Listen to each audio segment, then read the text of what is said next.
Put your eyes back in your head. I got like flavor. Pry their eyes open and force them to see the truth.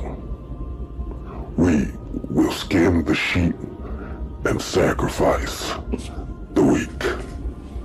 The unholy alliance has arrived. All right, baby.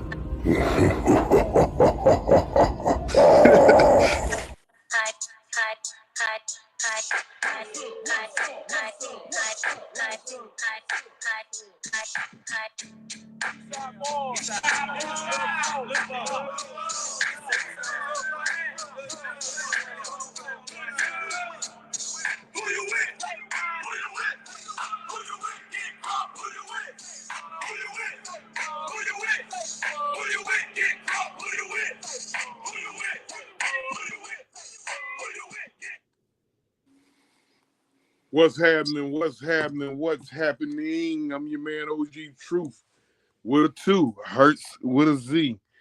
Coming at you with the hardcore truth on this Thursday night, man.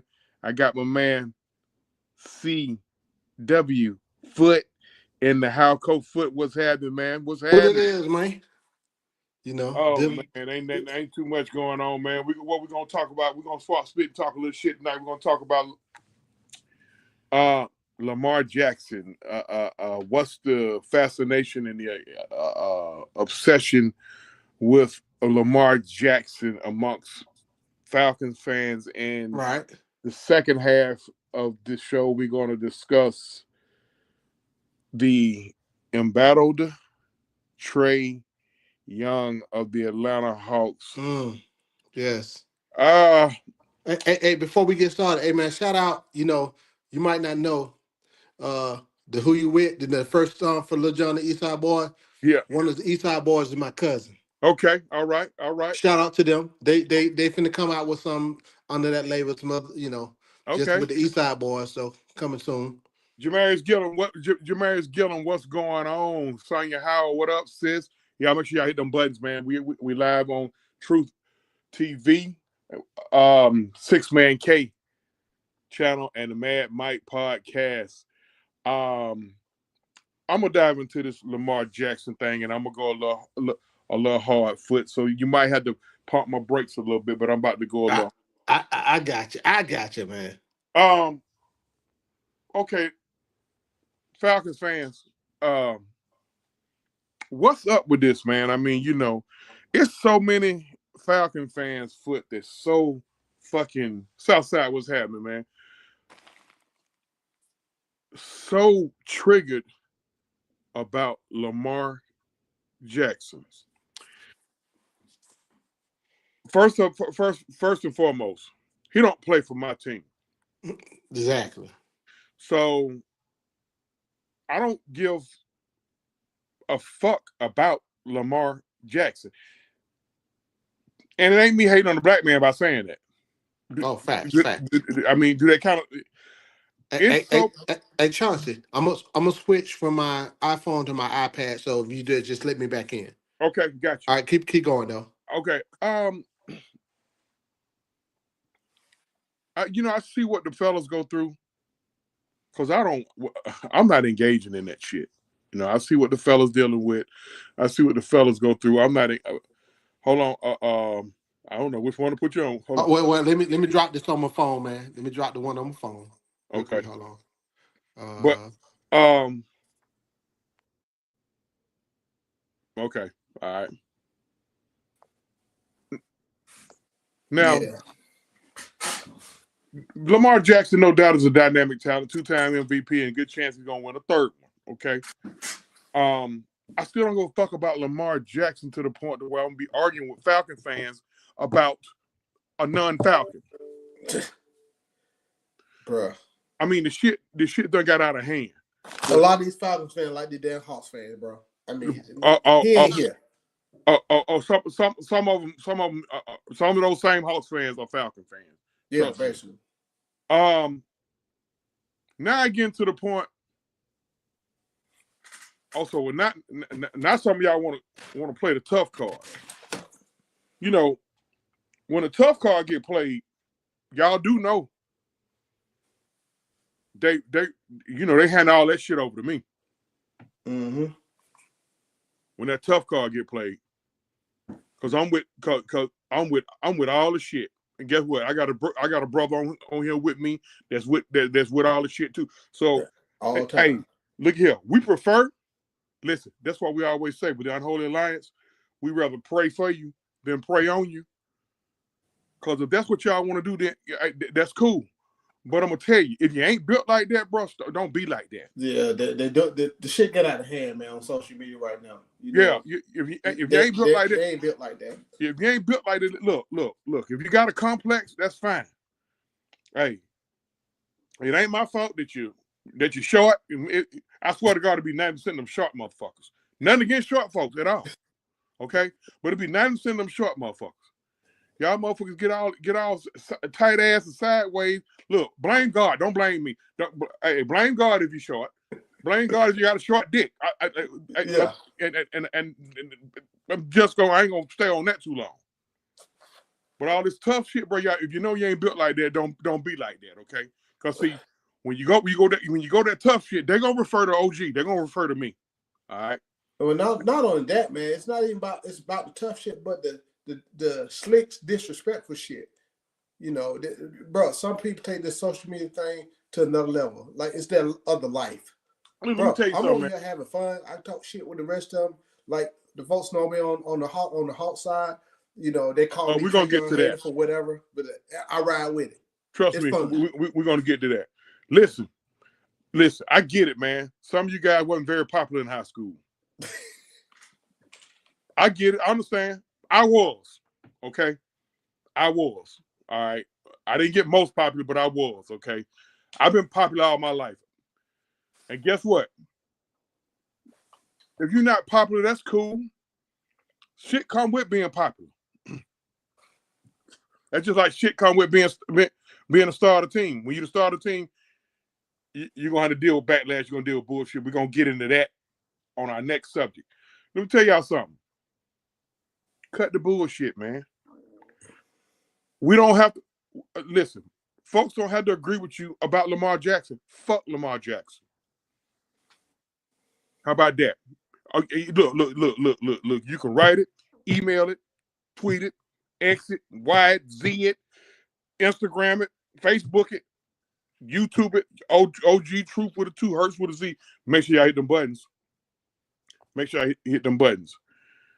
Say fuck Lamar Jackson. Yeah, I said it. Fuck Lamar Jackson. I don't give a fuck about Lamar Jackson. That's why whenever y'all be engaging with this bullshit with Mike and K Styles and Juan and Ant and Sam and Don and Maggie and the crew, I don't engage in it because I don't give a flying fuck about Lamar Jackson. Fuck him. All right. If he do good. If he don't, I don't care. Great, we're waiting for it, but he ain't on our team. Now, I can't be worried about him when I look, I don't even know who the fuck my defensive coordinator is. I'm still pissed that I got this arrogant ass, self-centered ass, stuck on himself ass head coach done tricked off our motherfucking football season, and everybody gets to blame but him. Oh yeah, y'all thought I was gonna let that go. So that's who had to roll, huh? Jimmy Lake. That's who had to roll. Because foot after the season was over with, a lot of us said somebody head need to roll. Okay. Mm-hmm. So that's who head it was, Jimmy Lake. Bro, let me tell y'all something. Anybody on here who know a teaspoon of football know good and goddamn well Raheem Morris, dumbass, he handcuffed Jimmy Lake. Big time. Handcuffed him. You made this man run your motherfucking defense, and then when your defense, when he couldn't run your defense the right way, you step in, you take over, and we start getting a few more sacks. And now, at the end of the season, when the season was a fucking colossal failure, what you do? You fire him. You should have been out the door with him. Bro. His ass should have been out the door with him. But that's water under the bridge. We gonna keep him. We already knew we knew Arthur wasn't gonna fire him. But that was your scapegoat, Raheem. That's who it was. Hold on. That's so It was Jimmy Lake fault. The season failed because of Jimmy Lake. What's your take on that, Foot? I don't know, man. You have a different take. I don't know. The season ain't failed because of no damn defense. In my opinion, the season failed because of goddamn offense. Because you got all that money over there, all them weapons over there. Okay. You don't know how to use them. You can't score. You go in there, and when I was at that Chargers game, like, what the hell? Then look at the Raiders game. Bro, we got a $100 million quarterback. It was apparent from the rip he couldn't move. So why you running plays to make him move? Well, to my understanding, Foot, because the guys, they well more in tune with this than I am. Don and Mike and K Styles, hey, that's the brain trust over there when it comes to this analytic shit and X's and O's and all that shit. That I know, I always tell people I don't know it all. I just know enough, but I just don't know what they know. Well, when we talk about football, man, and see that's one thing I'm well versed in. Two people may not realize it when you see me on the Hawks yet all the time, but this has been maddening, man. What are they doing? Well, to my understanding, the play set that Zach Robinson was running was designed for Michael Penix. That's cool because that's your quarterback of the future. But here's the thing. We ain't got time for y'all to be doing all this experiment shit when y'all done sit up here and sold us. Y'all done sold us, the fan base, on this is the year. Yes. Whether y'all sold it to us directly or indirectly. All right. Raheem Morris said we're gonna outrun the South. Outrun the South pretty much meaning what? We was going on that road till it imploded.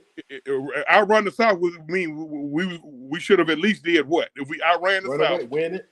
We should have at least won the South and got a playoff game.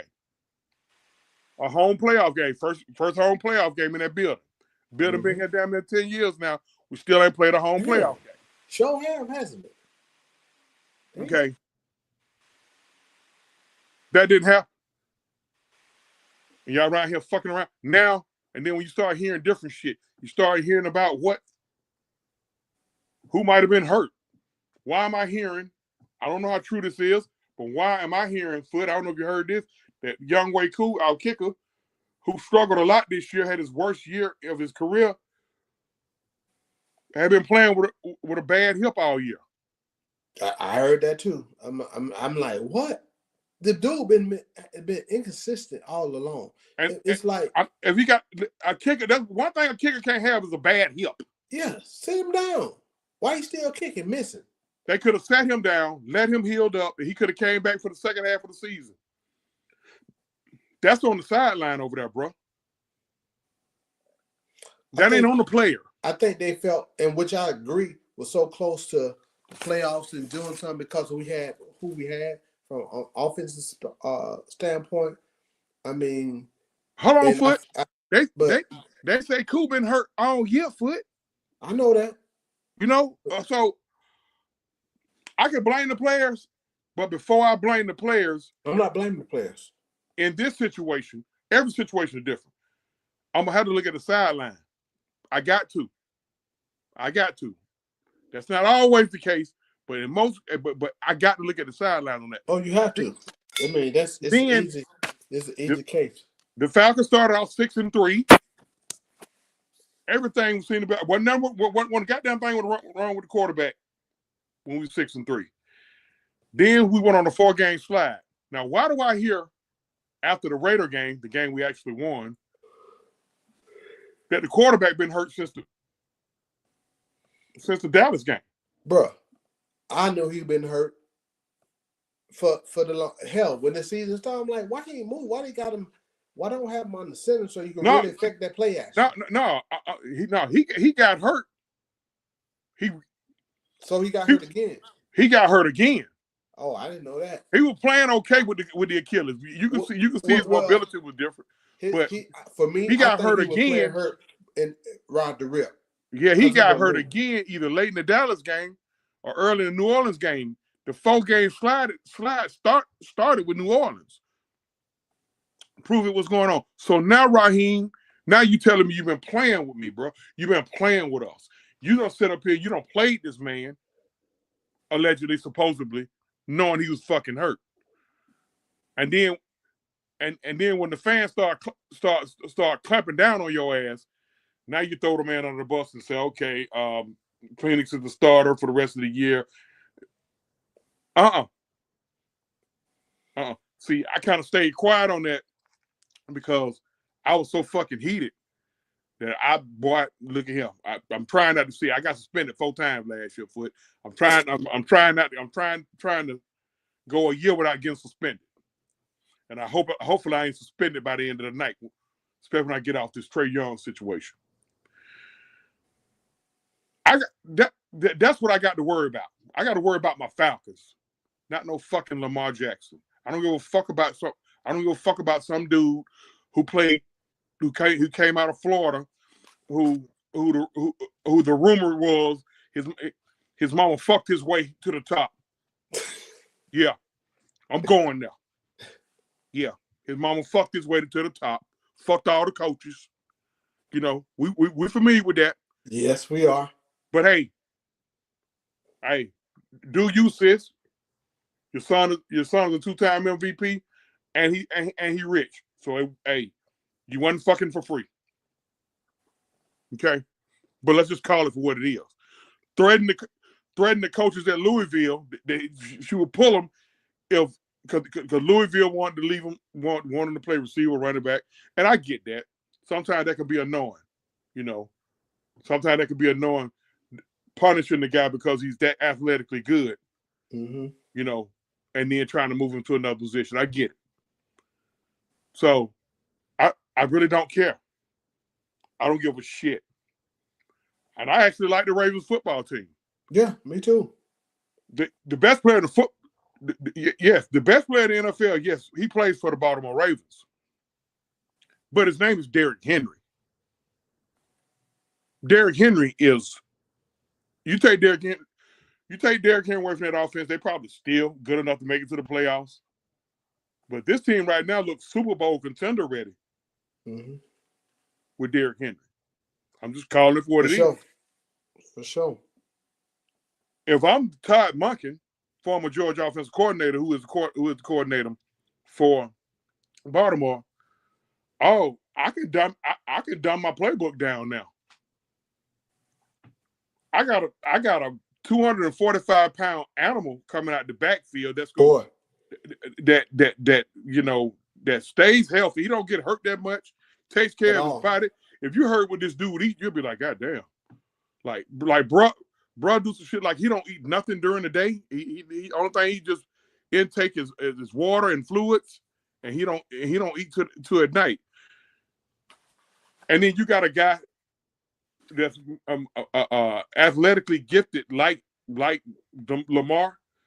Yeah, they had a drive. They had 2 drives against Pittsburgh the other day where nobody touched the fucking ball but Lamar and Derrick Henry. Yeah. And Pittsburgh still couldn't stop it. You remember that same Pittsburgh defense that came in here first game of the year and goddamn number 90 wrecked the whole offensive line. I don't even want to talk about it, bro. He wrecked the whole offensive line. The whole line. But, you know, of course, you know, Kirk Cousins got blamed for that. Yeah. Okay. I don't care about Lamar Jackson. I'm not going to be going back and forth with Falcon fans about fucking Lamar Jackson. That's why I don't know if you noticed or not. When they started, when motherfuckers started talking about Luka and all that shit there, even with you knowing how I feel about Trae Young, I don't get it. I don't engage in that shit. No, you don't. Luka. Yeah, he ain't on the team. We ain't worry about what we got. Now, my partner told me something that just kind of hurt me, just kind of tore me up a little bit, and we're about to go into that. But Tony Wright, what's going on? Tony Wright said a lot of people don't realize that the future Hall of Famer Derrick Henry was just 69 yards away from 2,000 yards which would have been his second time doing it. Like this dude, listen, running backs. Appreciate you chiming in, Tony. Running backs coming back. Running backs, like they value the fuck out of running backs. But you know what? Now you seeing teams run these two-back systems. That's why I kind of hope we don't have to part ways with Tyler Algier, but I get it if we do. I understand. Hey, but can I say something about Tyler Algier? Go ahead. Run that ball. The damn ball was 1,000-yard back. They overuse. They don't use Tyler Algier enough. Okay. In my opinion. Okay. A lot of people feel that way. And when we get going, he gets going, and he get them hard. We don't need all that. Sometimes we need the strap up, line up, and let's go. And we don't do that. I hate all this finesse stuff. Well, goddamn it. Here, sound better coming from you. I mean, but I get it. Bijan is the golden boy, and Bijan is a hell of a talented guy. Yeah, nothing against Bijan. No, absolutely not. Because Bijan, I didn't know. Bijan damn near, I didn't see it. Bijan damn near gave us 1,500 yards on the ground this year. Yeah. It was like less than 100 away from 1,500 on the ground. And then along with his ability to catch the ball out of the backfield, Saquon and Henry have completely changed the Ravens and Eagles offense. But see, the thing about it, though, Saquon's still a baby. Yeah. Saquon's still a baby. Like Derrick Henry is an old head. He's 33. Running back's supposed to devalue at 30 from what I was told. Now people see how much, because a lot of people don't understand. The running backs were the one making the money, not the quarterbacks. No. Prove it. We was gonna go tonight, but my team both had to work late, so we're going tomorrow, right before SmackDown tomorrow.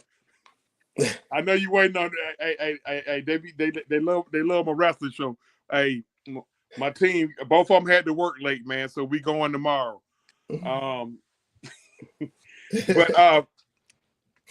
I that's what I'm not gonna do, man. I'm not gonna sit up here and engage in that shit, man.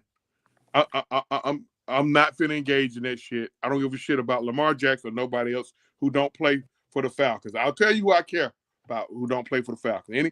Any kids that I mentored or touched or any kind of way, I will follow them. I follow Malik Willis. Okay? I follow Malik Willis. He's the backup quarterback for the Green Bay Packers. Okay. I have a second team in football. A lot of people don't know that. My second team is the Los Angeles Chargers, formerly the San Diego Chargers. I was stationed in San Diego 2 years and I adopted the Chargers. Hey, fair enough. And so you can't say I'm just somebody who's just jumping on the bandwagon because they ain't won no Super Bowl yet either. And they only been to one. So, hey, I ain't just jumping on no bandwagon. All right,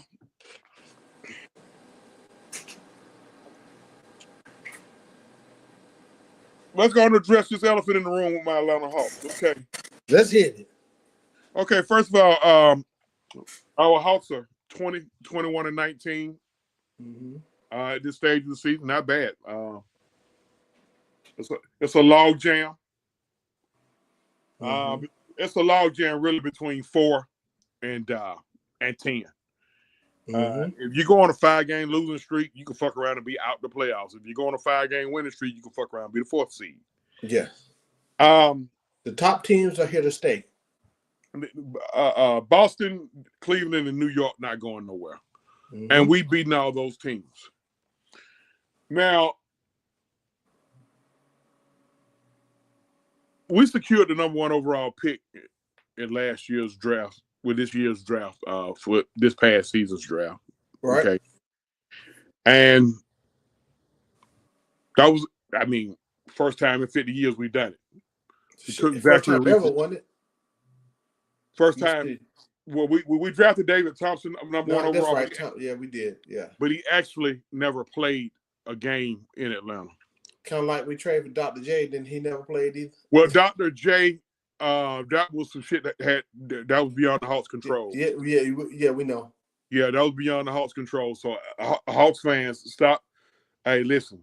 Hey, stop beating the Hawks down for Dr. J. that was not on the Hawks. Okay. Mm-hmm. Dr. J at the time was too young. He was too young to come into the NBA, so he had to go to the ABA.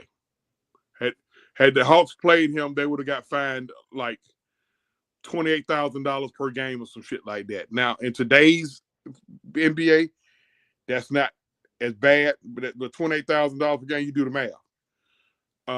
That's equivalent to, let me see, 28 back then.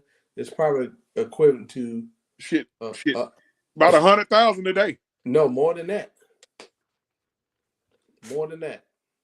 So let's go all the way back to the beginning, Foot. The rebuild started when? 2017? 2017, right? After Bud, with the reason why Bud left. Well, it was the last year Bud. Yeah. Last year Bud, we took John Collins at 19. Mm-hmm. Okay. All right. Bud said he didn't want to sit through a rebuild, so fuck you, Bud, you gone. Yep, he did. The Hawks tried to interview all the top candidates. Nobody wanted the job, right? Right. Virgo Life hollering at your Foot. Virgo Life hollering at you. What's up, Virgo? Yeah. Lloyd Pierce took the job. Had to. Had a job before. Hold on. We had who's before Lloyd Pierce? No, Lloyd Pierce. Oh, you talking about through that particular? Lloyd Pierce took over for I was for thinking Bud. about Larry Drew for a minute. For Bud. Now Drew was before Bud. Yeah. Okay. Drew was before. Shit, I'm getting old, man. Yeah, Drew before Bud. Now, I wanted Darvin Ham. But we didn't get him. Okay. I took all the headshot by Darvin ham sandwich, smoked ham, all that shit. Okay, that's cool. Mm-hmm. So we brought in Lloyd Pierce. Okay. Yep. A young up and coming coach. Yes.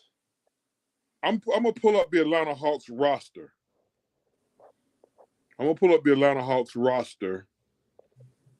In 2018. Shit, I'm trying to get my laptop back online so I can pull up some stuff too, because I got stuff to pull up. So we already know 2018 was the year that we took Trae Young. We took him. Actually, we had the 5th pick. No, we had the 3rd pick. I'm sorry. We had the 3rd pick. We basically took Luka for Dallas. Mm-hmm. And Dallas took Trae. We swapped picks 3 through 5. Everybody know that. They got Cam Reddish in that deal. And the pick they got Cam Reddish. Yeah. We took the number 10 overall pick, which was the next season, and we took 10, and then that's when we got Cam. So if I can come in on that, go ahead. I like that trade when it happened. You know, I said okay. I said okay. Trae probably fit the culture. You know, high volume shooter, you know, seeing what they did in Oklahoma. Okay, all right. But then I said, we're going to know from 5 years from now if this trade was good. Because it all depends, it was hinging on what Cam Reddish did, what it was going to do. Because him coming out of high school, him coming out of college, I had followed him. So I just thought he was a selfish ass, immature ass player, but cahoot on both ends of the floor. So right. I felt that we might get the best of that trade, but it all hedged on Cam Reddish. And that's why I said, what's the deal that we should do? I said, man, we ain't going to know till about 5 years if this deal was good, if we won this deal. We know what happened now, but go ahead. I'm going to name off some guys. This is what Lloyd Pierce had his first year. Jalen Adams, Justin Anderson, Kent Bazemore, DeAndre Bembry, a 100-year-old Vince Carter, John Collins, Devontae Davis, Dwayne Dedman, Tyler Dorsey, Daniel Hamilton. We took Kayvon at number 19 in the draft. Kevin Huerter, Isaac Humphries, B.J. Johnson, Alex Lynn, Jeremy Lin, Miles Plumlee, Alex Poitras, Torian Prince. Shout out. Boy. Shout out to T Prince because a lot of people didn't think he was gonna make it, and he's still balling in this league. Still balling. Jordan Siebert, the number 30 overall pick, Amari Spellman, Trae Young, and Tyler Zeller. That was Lloyd Pierce's team in year one. Yeah. All right. Yeah. Let's go to year two with Lloyd Pierce. Let's go to year two with Lloyd Pierce. Oh boy, my goodness. 2019, 2020.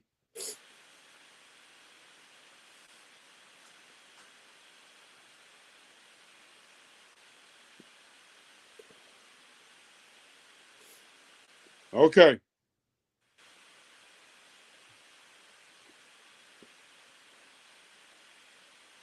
Make sure y'all hit them buttons, man. Yeah, smash that like button. I'm going somewhere with this, folks, so just stay with me.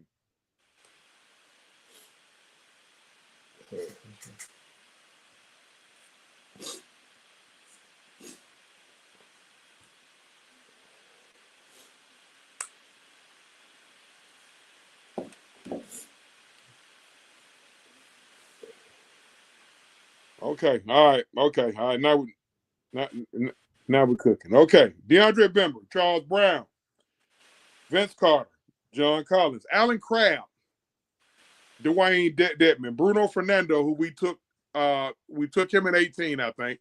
We took him in the second round of the 2018. The second year, right? Travion Graham, Kevin Herter, DeAndre Hunter. We took him in a trade. Let me tell y'all something, Hawks fans. We did not pick DeAndre Hunter fourth. We used our 8th pick and our 17th pick. Our 8th pick turned out to be Jackson Hayes. How's he doing? The 17th pick turned out to be Alexander Nickeil Walker, who's a decent rotational piece for Minnesota right now. And I think we gave them it was like 3 or 4 teams involved in that trade. I know Pelicans, Lakers, Hawks, I think somebody else. But DeAndre Hunter, Damian Jones, Alex Lynn, Jabari Parker, Chandler Parsons. Damian Jones came from Golden State. Cam Reddish, Jeff Teague, Evan Turner, Tyrone Wallace, Paul Watson, Trae Young. That was Lloyd Pierce's first 2 years. Mm-hmm. A lot of Hawks fans felt like he was just such a garbage coach because he didn't make those rosters win. Home team Blackberry, what's going on? What's up, Blackberry? So now we're gonna go to the Eastern Conference Finals here. Hawks started out slow. I think they started out what? The schedule was kind of adjusted because we still recovering from that. Due to that COVID shit. The COVID year was before started out late, so I think at the time we were 7 games under 500, and we had just entered March. We came out of February, entered March, and Lloyd Pierce was let go. And back then, that's when the rumbling started. You remember all this? That's when the rumbling started. Trae said he wanted to win. Yep. Did you hear that? Yep. He was doing subliminal messages. That's with him and Nate. So okay, we're getting that when you get on Nate. But go okay, ahead. all right. That's what he was pressing to see. I'm gonna get I gave this folks inside information before. Yes, he was pressuring. Okay, now we was lucky enough to have a veteran coach on the bench to take over once we fired Lloyd, and that was Nate McMillan. Okay, we brought in Bogey, Clint. Yep. Solomon I Hill. talk about something real quick? Go ahead. I want folks to look at John Collins' numbers before Clint and after Clint. See, they keep talking about Collins, but they didn't really change. I think his point maybe went down by 2, or rebound went down by 1, and something like that. So vice versa. That's all that happened with Clint, because they tried to say, "Oh, John Collins ain't this, ain't that." But what happened was they stuck his ass in the corner, and he stopped being a slasher, what he does best. So, go ahead. Now, we brought in aforementioned Clint. Bogey, see somebody said Bogey went to the Bucks. He was very close to going to the Bucks. Mm-hmm. Lou Williams, Danilo Gallinari, Solomon Hill, Tony Snell. What do all those guys have in common? Besides Bogey is still fairly young then. What do they have in common? But you got veteran. I was just going to say that about veteran guys, yes. You got veteran guys. You got guys on there that can keep the youngers intact, and then hell, a couple of them could still play. Yep. So Nate, being a veteran coach, was able to mesh all that together. We made a magical run to the conference finals.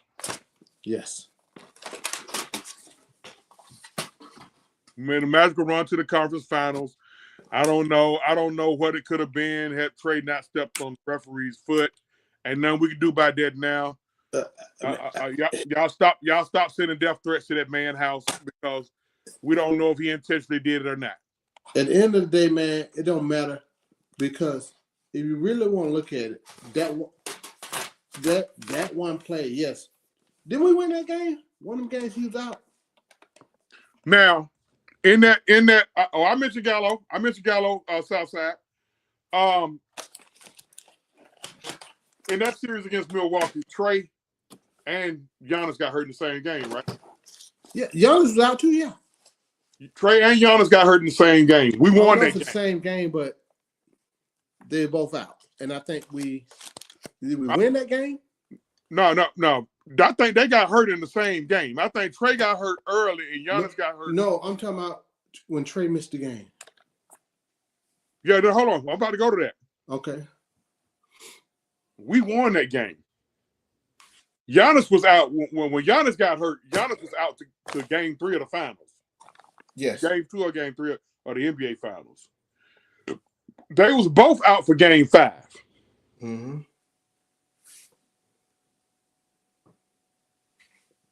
They were both out for game 5.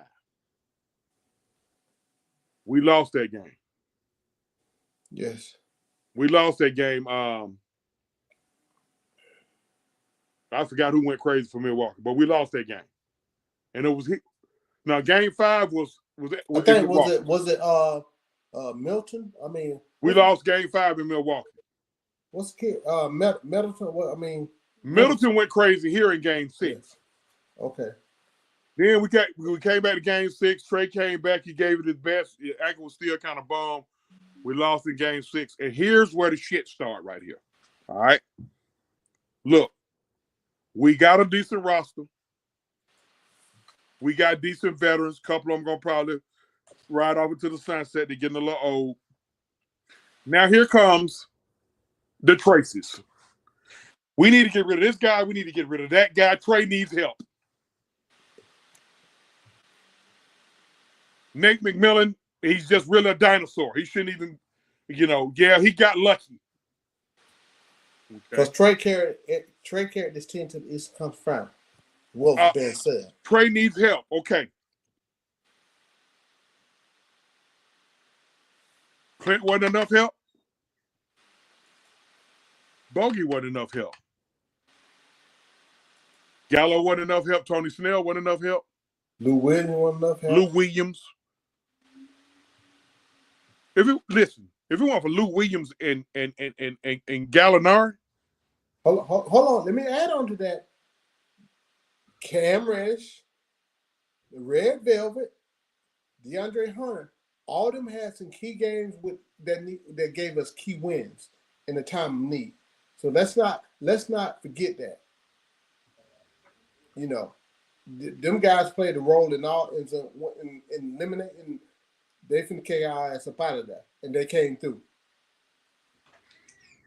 and balled out.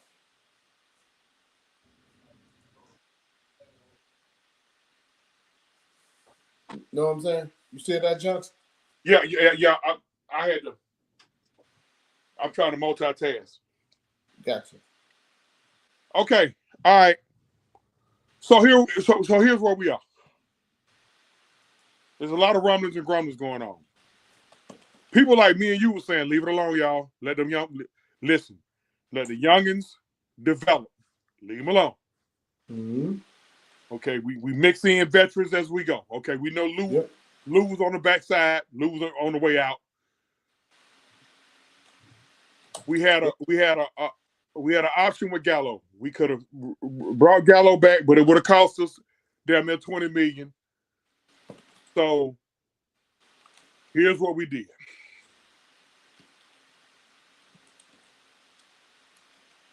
We came out the next year. Who we had? DeLon Wright. Mm-hmm. I think we brought in guys like DeLon Wright. I think Tony was gone. Solo Hill started the season with us. No, had Gallo. Solo Hill was here with us in the ECF. Yeah. We lost to Miami in 5. Trae got blitzed a lot in that series. He played like shit, had more turnovers than assists. And the excuses that were here, Trae needs some help. Trae needs some help. Pass the goddamn ball. Don't let him. You know the trap coming. You know that's how they're gonna play. Get off the ball. Trae needs help. That point guard. That's point guard 101. Okay. We go out. We pop a trade. We send three first rounders, Gallo, to San Antonio for Murray. Let's stay right there. We'll just keep that right there. Can I add on to that? Go ahead. You know why that trade happened, right? Okay, why did it happen? It was forced. Who forced it? Trae forced it. And listen, I'm gonna play devil's advocate. What's your proof? That's part of that inside thing I was talking about. Okay. All right. I had to play devil's advocate on that because you'll get asked that. I mean, always, and I tell them what's going on, and then they try to. I don't believe. You don't have to believe me. I'm just telling what happened. Okay. Now, one thing about me, I stand on what I said, what I present as a fact. Okay, so now, allegedly, supposedly, Trae forces the Hawks' hand to go get him some help. Yep. The help we got was DeJounte Murray. He picked DJ. And Travis didn't want to do it, which this whole thing, that's where that coup came in. Travis didn't want to do it, so what happened was Travis basically got, you just said, a coup. Yeah. It was, hey, he ain't with the movement, so we're gonna exile him. Yeah. So they're gonna push Travis' office down there to the end. He just in the building, but they ain't nobody fucking with him. Right. Now comes in Landry Fields and Nick Russell. Now you start hearing the rumors. Travis on the way out the door. Because Travis wasn't with the DeJounte Murray trade, nor was he with getting rid of Kevin Huerter. That's what I heard.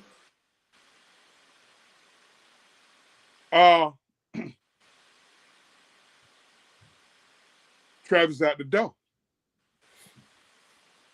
Now, you hearing Nick Russell. Well, Travis went out the door yet. Not quite. Not quite. I got ahead.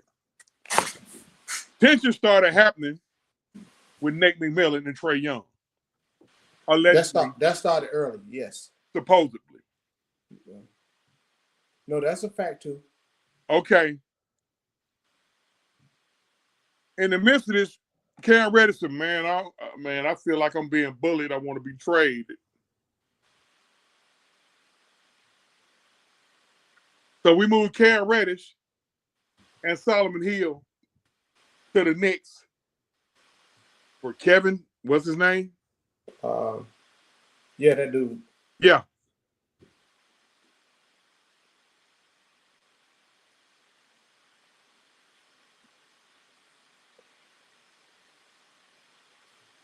And let's go back. Travis. Hold on. Let's go back to this whole thing with Nate. And let's go back to Miami. When Trae took a private train back. Jet back. Uh-oh. All right. So hold on, wait a minute. When he took the private jet back, was it after we got eliminated or was it during the series? I can't recall when it was. But I can. It was after game 2. Because here's my thing. If he, hold on, Virgo, hold on. Virgo said Nate was wrong coach of the team. Hold right there. Okay. If he takes that flight, if he takes his private jet back after game 5, when we got eliminated, okay. All right. Okay. Season over with. All right. I see y'all at the crib, man. Look, bro. I see y'all at the crib, man. I'm gonna go and jump on my shit, man. I'll holler at y'all whenever we got there and do the exit interviews or whatever. I can swallow that. I can't. But go ahead. I get why you can't, but I'm just saying I can swallow that more than jumping on your private jet after game 2. Mm-hmm. You feel what I'm saying? And I ain't hating on it. Shit, you got your private plane, shit, that's okay. Hey, bro, but you got all year to use your private plane. Okay, so what? Okay. If I can speak on that real quick, man. Yeah, go ahead. I don't care when it was or how it was. This is my problem. You abandon your team. Fuck what going on with the coach, right? You can pay millions and millions of dollars, whatever. You know, you don't have the infight. The infight ain't new with him and Nate. So Nate was trying to get him stop fucking bit. Busted, put his damn effort. That's what Nate. See, a lot of people never saw Nate McMillan play basketball, right? It's obvious that they didn't. And Nate was a dog. I already knew that was going to be a problem. Yeah, I already knew that was going to be a problem with his style. So when people try to clown Nate, look how the defense was with Nate since Nate has been gone. You know. Now, Nate. Hold that thought. Let me finish. Nate. We got to check out the comments in the chat. Appreciate everybody for checking in. Make sure y'all hit them buttons. Listen, okay. Nate was the wrong coach for this team. What is your? I disagree because I disagree because I hate when people talk about old school coach. They didn't count with no. Basketball is basketball. Basketball ain't changed in 100 years, right? And the way Nate want to play the game is not like these youngins right now. No, Nate wasn't old and past his time. So it's the way, the style he wants to play, right? Not adjust to this bullshit that you get from the youngins right now. You don't have to subscribe to what they're doing. Because guess what, folks? You see what has got us this year. I mean, all these years. Because Nate took the team to the Eastern Conference champion with that damn squad. Now, let me ask you something. Let's go back to Cam Reddish. Cam left because allegedly, supposedly, he felt like he was being bullied. Who's the head coach then? I can't remember. Wasn't it Nate? Wasn't it Nate? Yeah. Yeah, it was Nate. So why would the Los Angeles Lakers hire a guy and put a guy on the bench? And a player on that team has accused him of Yeah. Hold on a minute. Keep talking. Keep talking. What's up? I'm trying to make some sense of all this, y'all. And we had to go back from the beginning. So, because when we clamp down on what we're gonna clamp down on, I don't want nobody to think that is just some straight up hating ass bullshit. All right. Good night. Okay. Now we the laughing stock. We a joke. It's tensions everywhere. You got the fan base split down the middle. You got the Hawks fans who are favorable of Trae Young. You got the Hawks fans who are not favorable of Trae Young, and it's like a big ass. It's a whole bunch of infighting. But before you get that chance, can I finish? Go this ahead. comment, right. Go ahead. Here's the problem I have, right.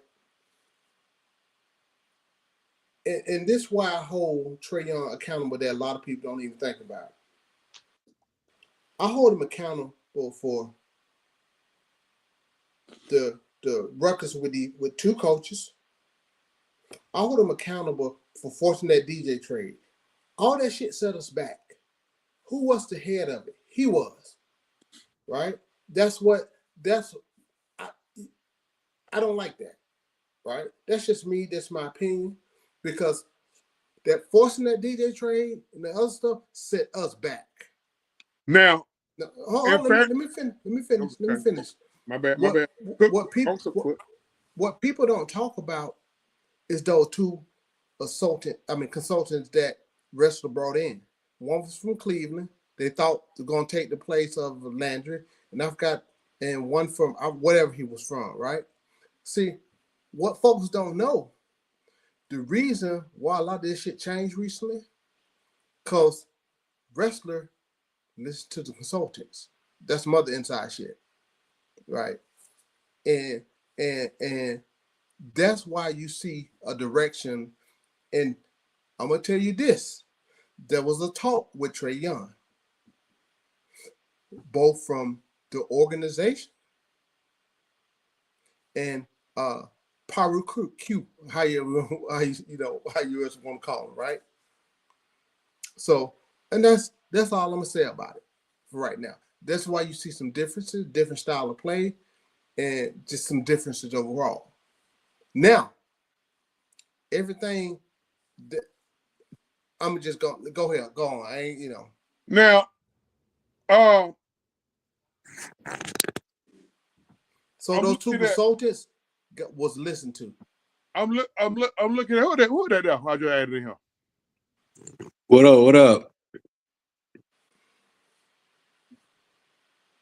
Okay. What announce yourself.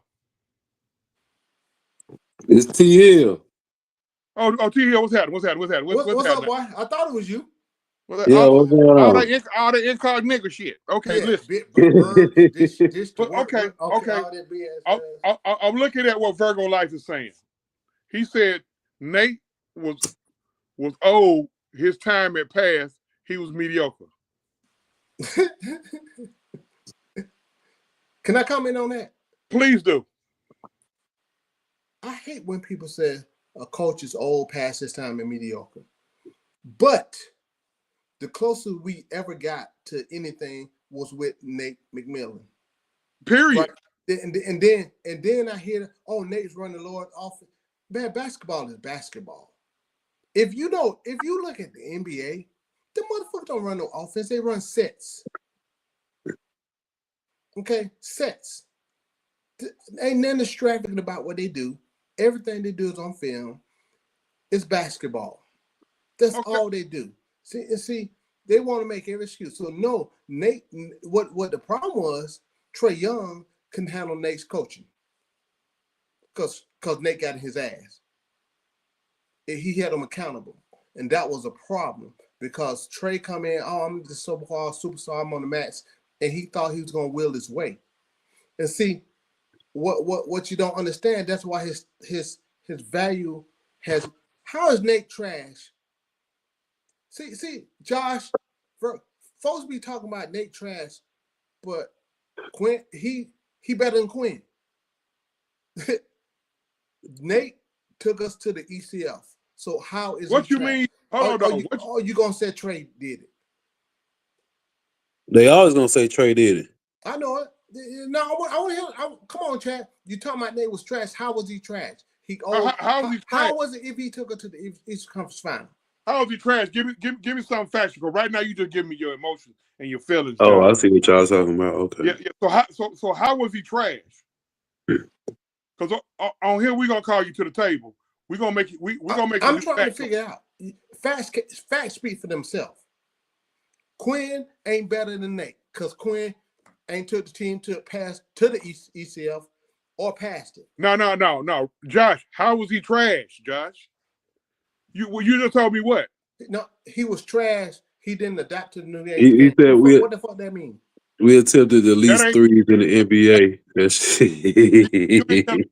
You just telling me you in your feelings by Nate because he didn't adapt to a new age game. That ain't factual information. Basketball ain't. What is he talking about?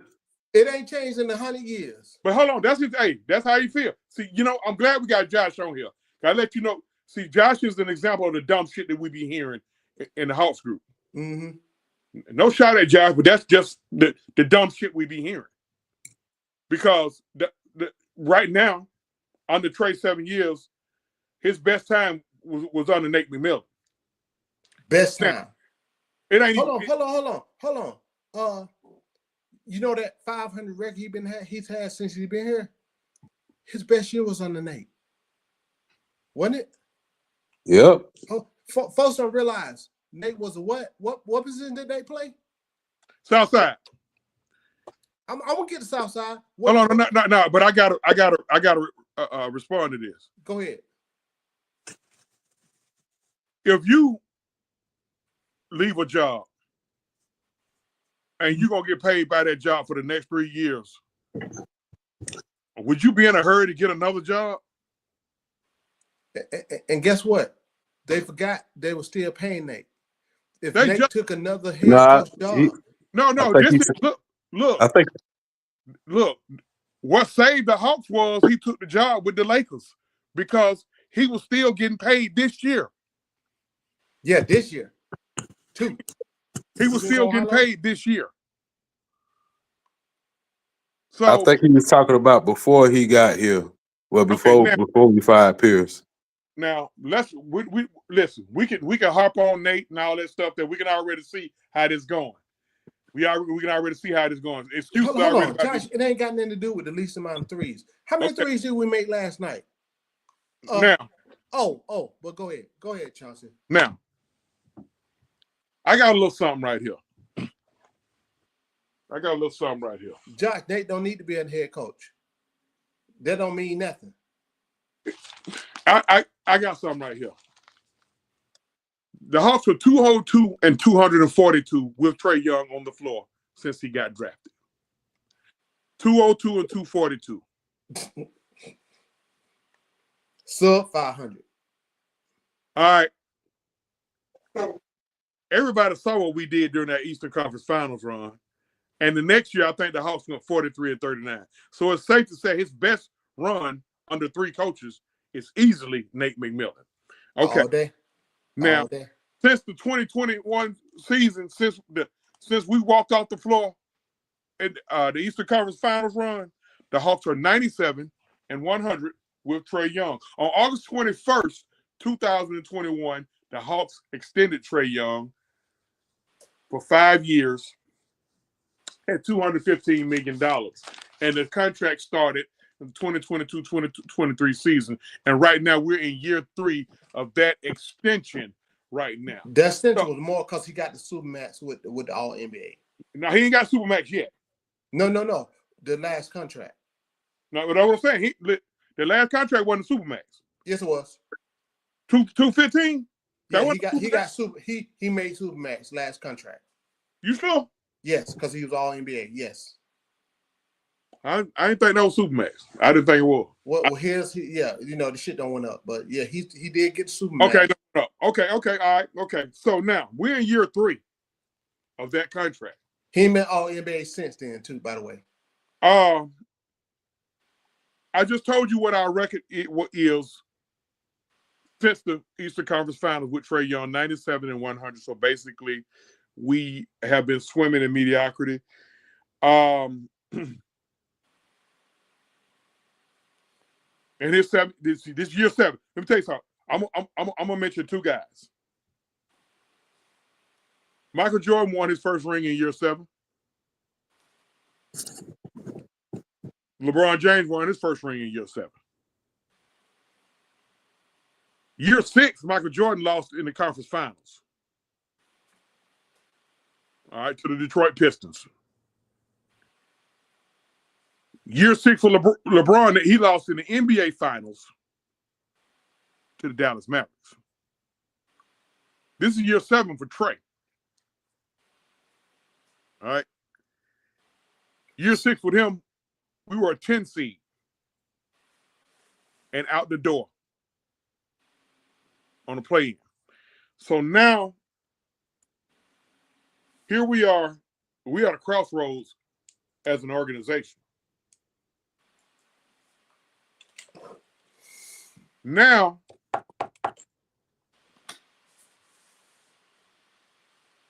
it's abundantly clear that this team is not trying for a championship, because you say the tank word, folks get all goddamn, all sideways and ass tight. But it's abundantly clear that they're not trying for it. You chime in whenever you want to, T. Hill. It's abundantly clear that's not what they're doing. So now we're being told that the possibility of moving Trae Young is ridiculous. Why is it ridiculous, T. Hill?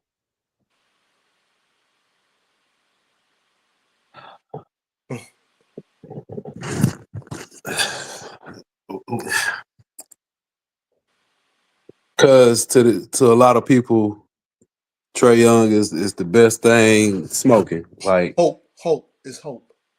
Yeah. What happened? He gives them hope. Pretty much. Hope. Man, look. Trae gives them hope, and I get it. I understand, but well, I can't see it giving them hope if every year they try to trade 2-3 people. Like it's been clear that we not making moves. One, we ain't had the money. We don't have the money. 2, like what you gonna make moves for? Like you only gonna make a move like it's just gonna be a sidestep. Like it's not gonna get you better. Like everybody keep talking about, a backup point guard. That's the new thing now. But Ayton, bringing in Ayton or Sabonis, but them teams not letting them people go. Hey, they switched up. They switched up last night about Portland get rid of Ayton. Now. Portland gonna get rid of Ayton. But then who gonna take that $34 million? Well, a lot of Hawks fans feel like we should take that. But listen.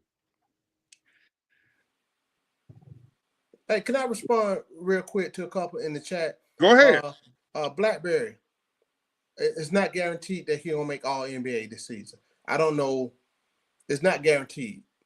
So, and no Southside, Trae Young don't have to make the conference final. See, it's a team sport. It's just an example. I'm just giving an example of where they were, where each guy was. Yeah, and home team. The Pistons team won off of defense, and the Water Sports dominate the point. Guess what? Paint. We ain't playing no damn defense like we should. And we damn sure don't play with him compared to, I'm going to get in that shit later about last night. And I don't care. Here's what we're looking at. Go ahead. The Hawks need to move Trae Young. And I'm just gonna go all the way into. They got to move him because they're not right now. They are not trending upward towards a title. We are closer to tanking than we are title contenders. And you know something funny, Chauncey? When I proposed this, see, fans don't remember. I was all Trae Young, not like these Joe Glazing though. I was for Trae Young up until beginning of last year. When I sat down and thought about it, Mike said something in one of those Twitter space one day, and I really paid attention. I did, Corey. You know, I did. And And so my whole point was when I thought about it, then I thought about that stuff. It just rubbed me the wrong way. And I said, but the reason why I said Trae Young that people don't realize since they call me a hater, the reason I said that because his ass gonna leave. He not staying here for a rebuild, right? So go ahead, trade him now, get some for him. Hold that. Here's the thing. Now let's just speak. Let's take our fandom out and put it on the table. Let's take our hatred out, put it on the table. Now let's just talk sensible. That's what I would do. That's what I did my first mention. I'm just around with this foolishness and having fun since that's what folk want to think. So we're wrong with it. But go ahead. We got a team full of guys that 7 or 8 of them haven't even hit their 24th birthday. Right now, Trae damn near looking like a veteran on this team. Yeah. We just drafted a guy #1 overall in the NBA draft. 19 years old. My face of the franchise has to shift to him. It has to. At some point. I can't give a guy a Supermax extension again. And all I've done in the last 3 years, going into 4 years, is a play-in. 2 years out the first round of the playoffs, and last year out the back door on the play-in. I'm not giving a guy a Supermax that can't get me past that. And that has nothing to do with Trae Young. It's business. Listen, we don't blame. Everybody need to be blamed. Look, we done fired 2 coaches. Now y'all blaming the third one. A lot of y'all. Got rid of GM. What's still the same around here? Got rid of a GM and brought in 2 more GMs. What's different around? Because Landry Fields has no idea. As soon as this shit blow up in his face, his dumb ass is out the door, and Kyle Korver is his replacement. So we done got rid of 2 coaches. Hey, let me get some information. He would have been out the door as one of the consultants. I think the dude from Cleveland would have took the job. I'm just telling you what happened. Yeah, so he has no idea. He's the next scapegoat. Okay, so now we done got rid of 2 coaches on the way to trying to get rid of the third one. We done got rid of 1 GM and then brought in 2 more and the coaches and the owner's son, basically 3 more GMs. So now, and we done had a turnstile of players. It's been all these guys' fault. Okay, under the Trae Young regime since Trae Young been here. Collins got beat up. Yep. Herder got beat up. I was on Chris asked about John earlier. Can I say something real quick, Chauncey? We brought in. Hold on. Let me cook it. Then you go ahead. We brought in DeLon Wright. He played, to me, damn good for us. It was his fault. Oh, they want him gone too. And then when he left, they was like, "Why we trade him?" Exactly. Listen. With his request, we traded for Murray. They said we never had a 20-point per game guy. He came in here both his years. He gave us 20, 25, and 5 both years. They said he wasn't good enough. They threw him under the bus. They blamed him. They still blaming him. Still blaming him. The only reason why they ain't saying nothing about Hunter right now, because Hunter is runaway for 6th man of the year. Runaway. Can I ask something with Hunter real quick, Chauncey? Yeah. People don't know Hunter only scores like 2 or 4 points more than his average. I mean, his points don't went up. His career average is still there, but he only went up 2 more points a game, 2 or 4 more points a game. So now, it's funny, man. Go ahead. The guys who's getting their ire right now is Bogey. Clint. Look, it's like listen. They so predictable. Now it's Bogey and Clint, and now they done added a new guy. You know the new guy they blaming? And I told y'all they were gonna blame this boy. They already blaming Zachary. They already It's the same folks. Y'all already know who it is. It's the same folks.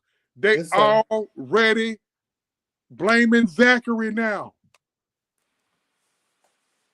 It's been everybody's fault but his. Are we saying it's all on him? Absolutely not. We see the games, but it's been everybody. Listen, I done got rid of 2 coaches. Y'all want me to get rid of a 3rd one. I done got rid of a GM. About to probably get rid of a 2nd one. I done had a turn. Listen, I done had a revolving door in the front office, a revolving door on the bench, and I done had a revolving door with players.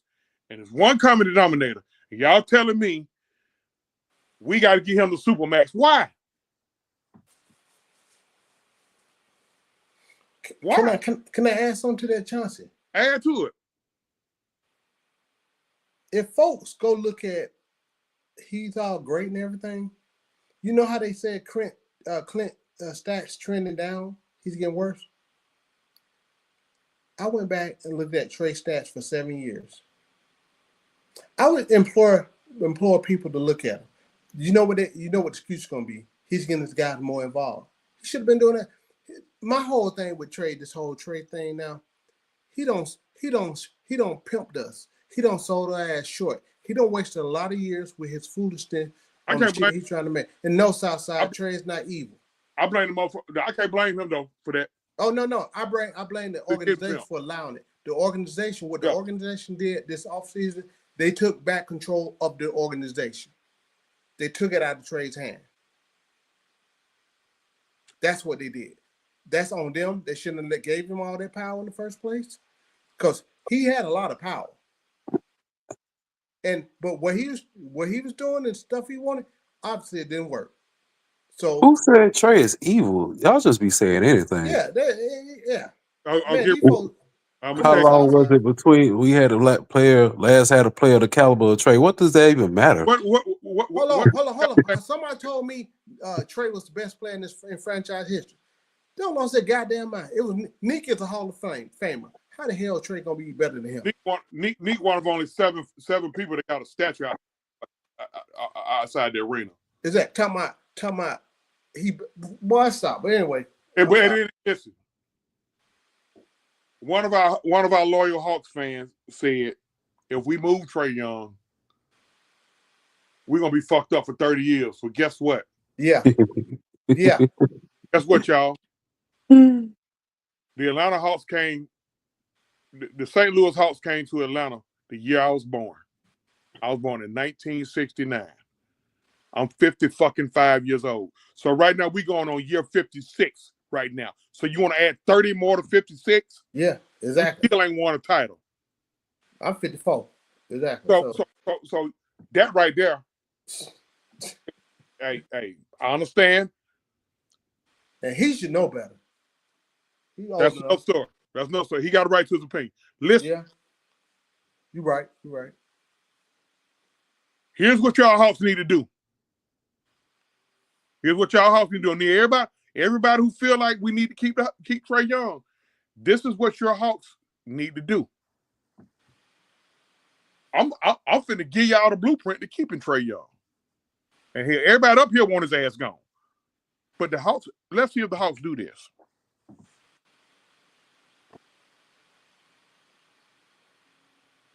It's 4 things that can happen. The first thing, which is the least likely, is to trade him this year by the trade deadline. That's the least likely thing to happen, right? Right. That's not going to happen. Because it's going to be some backlash when you trade Trae because he's an immensely popular motherfucker. Like, motherfuckers going down there to see. Hold on, OG. Hey, Blackbird. He's not a damn superstar. A superstar will get you some games when you need it. That's my opinion. Right. So if you want to call him superstar, whatever. He's not a Jordan. He's not LeBron. And I can't stand LeBron. Not a Kobe. He's not a Kobe. He's not a dog like that. He's a star. He's a star. He's not a superstar. He's definitely a star, but you can't call him a superstar. Yeah. All right. Go ahead. Now, okay. That's the least likely thing to happen.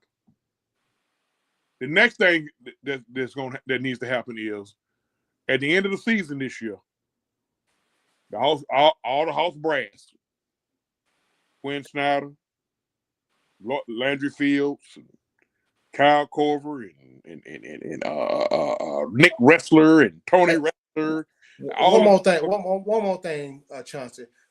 Home team got a question for both you and I.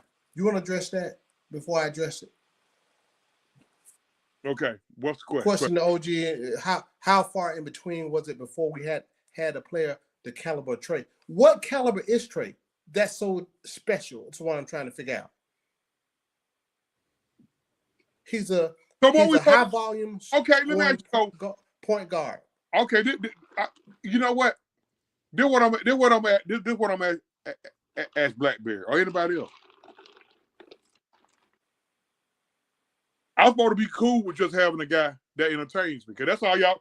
That's the only thing y'all give to me. That's the only thing y'all giving a shit about. Ain't nobody said jack shit about us why we ain't winning. The only time you say something about why we ain't winning, your blame gets shifted to anybody but Trae. The common denominator is Trae.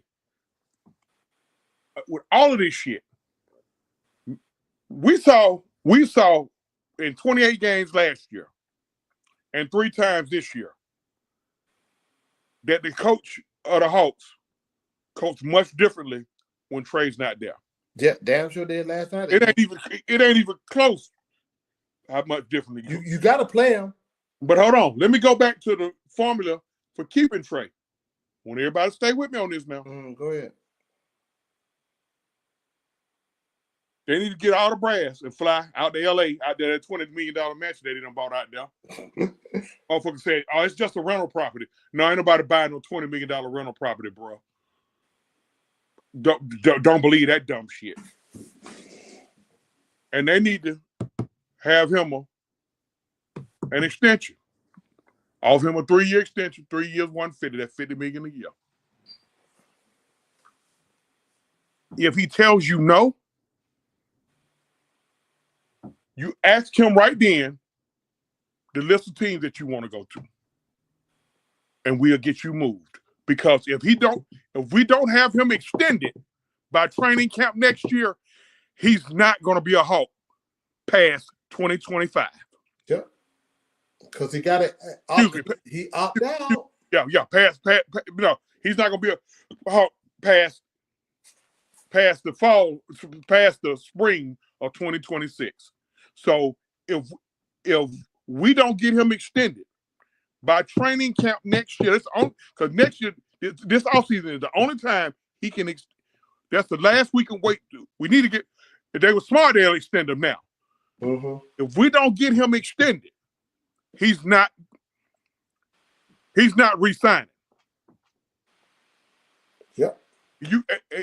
Y'all can get mad, throw a fit, and that's what I originally said. In so many words, not that he's not going to stay. He is go not. ahead and trade him now. That was what they started this whole conversation about me and trading Trae Young, because now we to that day now. So now, like you just said, they got to extend him. What he gonna do? So it's really on the Hawks. It's really on your Hawks front office to not fuck this up with Trae.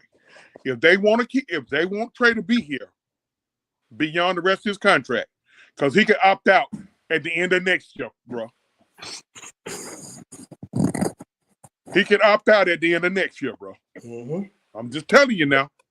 If that shit was to happen, you're going to have a lot of motherfuckers with mud on their face.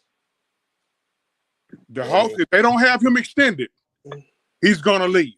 Hey, you talk about a hate Trae Young movement. Oh, they going to be cussing him out then. Oh, no, guess what, though? I ain't going to want to hear it then. No, I'm going to like all their asses. All of a sudden, I'm gonna become a Trae Young fan because I'm gonna tell him, look here, I don't want to hear it now. No, don't call him. Because I told you. So I've been told that he gonna Southside. You said Trae going nowhere. We don't want to hear that now. How old is Trae Young? He's 27. He just hit 27. Southside, he's 27. He 26. He gonna want to try to go win. Oh hell yeah. He not saying and get that super max. He not saying. Yes. See, the thing about it, y'all, please be realistic, man. I get it. Y'all love Trae Young. I'm being realistic. Man. He entertains. Listen, he entertains. Look, he entertained me sometimes. But let me tell y'all something, bro. I'm trying to win, man. I'm trying to lose. Oh, damn it. On entertainment. T here, if I want entertainment, I'll tell my grandson the Ringling Brothers. There if I you want entertainment, I can go to I can go to Club Blaze, Flame, or downtown and Magic all day. If I want entertainment, I can go to AMC theaters. Okay. All right. If I want entertainment, I can go see old school Nita Baker or whoever, Glorilla or whatever little fine little motherfucker name that Tory Craig done fucked up with. Megan Thee Stallion. If I want entertainment. Hold on, let me address Blackberry real quick. So you don't think you can use Trae as the common denominator for our shortcomings? Also make the argument that it takes about he was using that. I'm gonna let Chance explain how you use the argument. Take this amount of time for teams to finally figure it out. Here's the thing: a lot of people in our fan base, Blackberry, they say that the organization ain't gonna do this. The organization ain't gonna do that. Organization ain't got them enough help. This, that, and the third. So guess what? The organization don't really give a fuck what we say. The only thing they care about dollars. The reason why Trae is still here is because he turns dollars in that Phillips Arena now, or to State Farm Arena. Motherfuckers go there to see his ass. Absolutely. Because I ain't never seen Boosie ugly ass at no goddamn house. In fact, he from New Orleans. All right. So, hey, them guys down on the Gucci Road. Hey, look here. Hey, man, look, we got a state-of-the-art arena. They got a bar. They got a courtside bar. They got a shave washing room, barbershop. And you got Ice Trae. But guess what? We 4 years out the fucking back door of the fucking play-in. I don't give a flying fuck about that. We need to move him as soon as possible. Period. I'm cool. If I can do a play-in with him, I can do it without him. Because guess what? The numbers say we are a better team when he's not on the floor. The numbers say we are a better team when he's not on the floor. Will there be games where, okay, we could have had Trae this game? Now, I'm going to name drop somebody. Let's go back to the 2018 draft. I really wasn't with that Luka shit. I wasn't with it. I was like, fuck him, fuck Luka. But I wasn't with Trae either. Who I originally wanted for a point guard was Colin Sexton. Little homer in me, hometown kid. One of my buddies kept telling me about this kid named Shai Gilgeous-Alexander. And I hadn't seen really Shai Gilgeous-Alexander. He said, I'm telling you, bro, he the move. How about I done had to humble myself to that man? I done had to humble myself to that man. That's you. Now y'all see how OKC has patiently done that. OKC they were patient with their rebuild. Now, this second year running. Last year they was number one seed in the West. Yeah, they got knocked out because they were young. This year, right now, they currently number one seed in the West. You see how they built their team? They didn't draft Shai, but he was part of the rebuilding process. And they traded a superstar to get him there. They traded Paul George, right? You're right. Hell, they done went through more superstars than a little bit.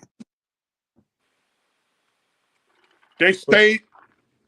They stuck to the script when they rebuild. They stuck to the script. And here's a team that had a couple of finals appearances. Mm-hmm. They stuck to the script when they rebuild. They try to rush that shit after they started winning. Look at all the teams. Let's go back to 2021. Look where all the teams are that we either encountered or was in the playoffs that year, and look at us. All right. We played Knicks in the first round. Right now, Knicks are 3 seed. Mm-hmm. All right.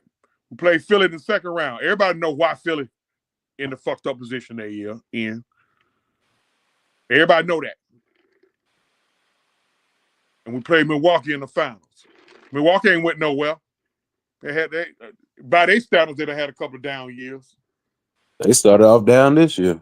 And right back up in the mix.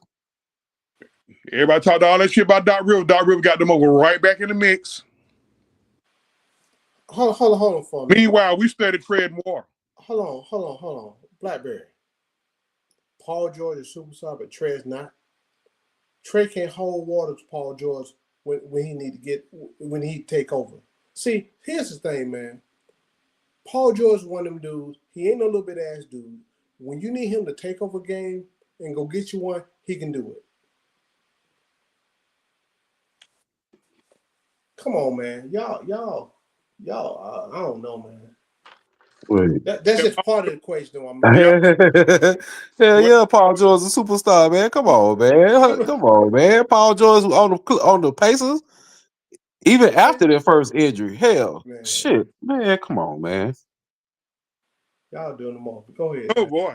Trae cannot take over a game by himself and assert himself and just get to his spot and to get what he want when he like KD was doing us the other night. Yes, and he can't play he can't stop no band.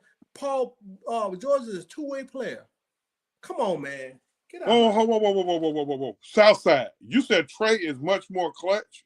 Yeah. The disrespect to Paul George. The dude just hit his Blackberry said what? The dude just hit his third game winning shot last week. And Joe Johnson did that about 3 times a year. Hey, you said how many?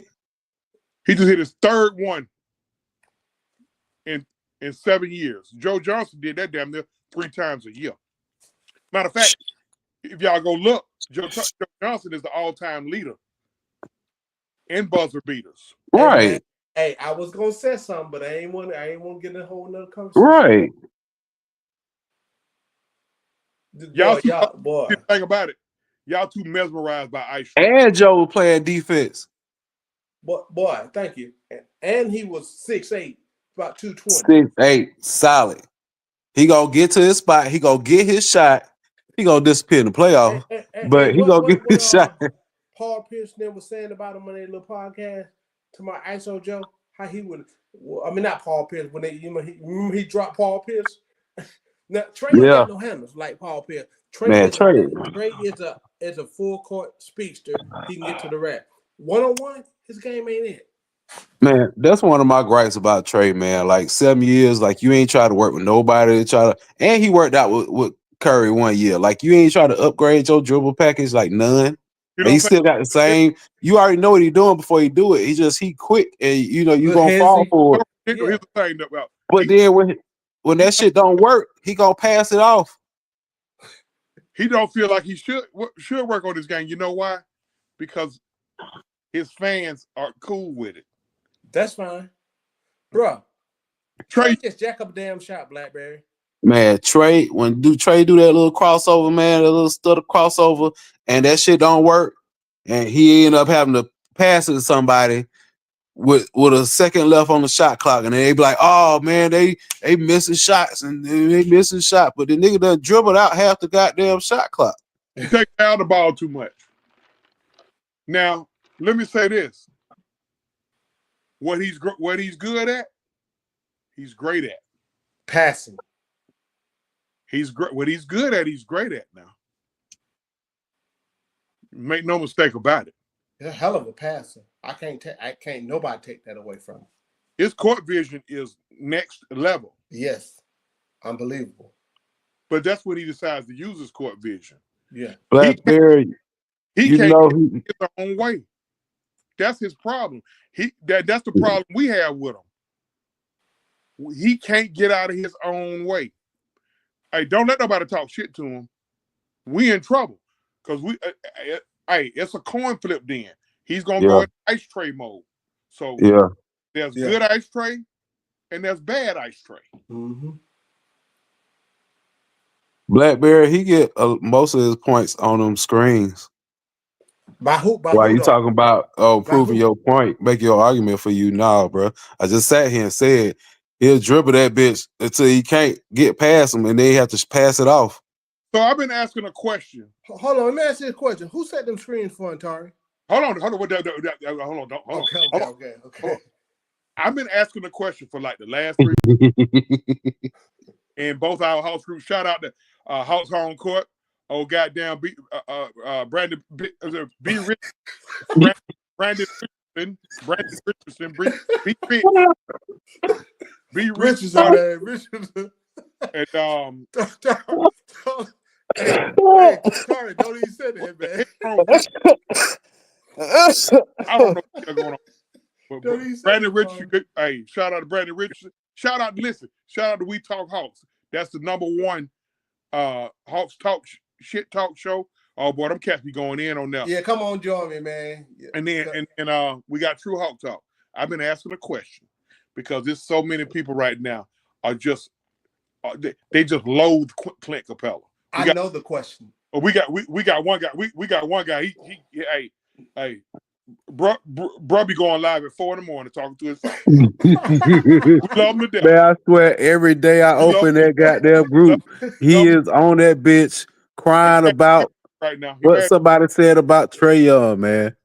Now, I've been asking a question because you got so many people who feverishly said get rid of Clint Capella. I've been asking, well, why is he still here? Nobody answer why he's still here. They know why. They know why. Get the fuck out of here. Who else gonna set them screens and get them live? Who else gonna screen and roll? Trae don't want Clint to leave. That's why Clint is still here. He's one of the best pick and roll guys in the league. If not the best. Trae not the best. Trae assists per game gonna go down at least 2 assists per game, because even if Trae's not throwing listen, let's hypothetically say Trae tries to throw a lob to Clint and 2 guys go to try to defend it. That's gonna leave another guy open for a wide open 3. Clint's still here because Trae don't want him gone. Now, my prediction is Clint will be moved by the trade deadline. And if they do that, that's what they're supposed to do, because we don't want him to walk for free. I'm gonna take here's my stance on this. I kind of feel you on that. I think it can go 2 ways. It's gonna be depending on a lot though. I'm up in the middle. I'm in the middle of it.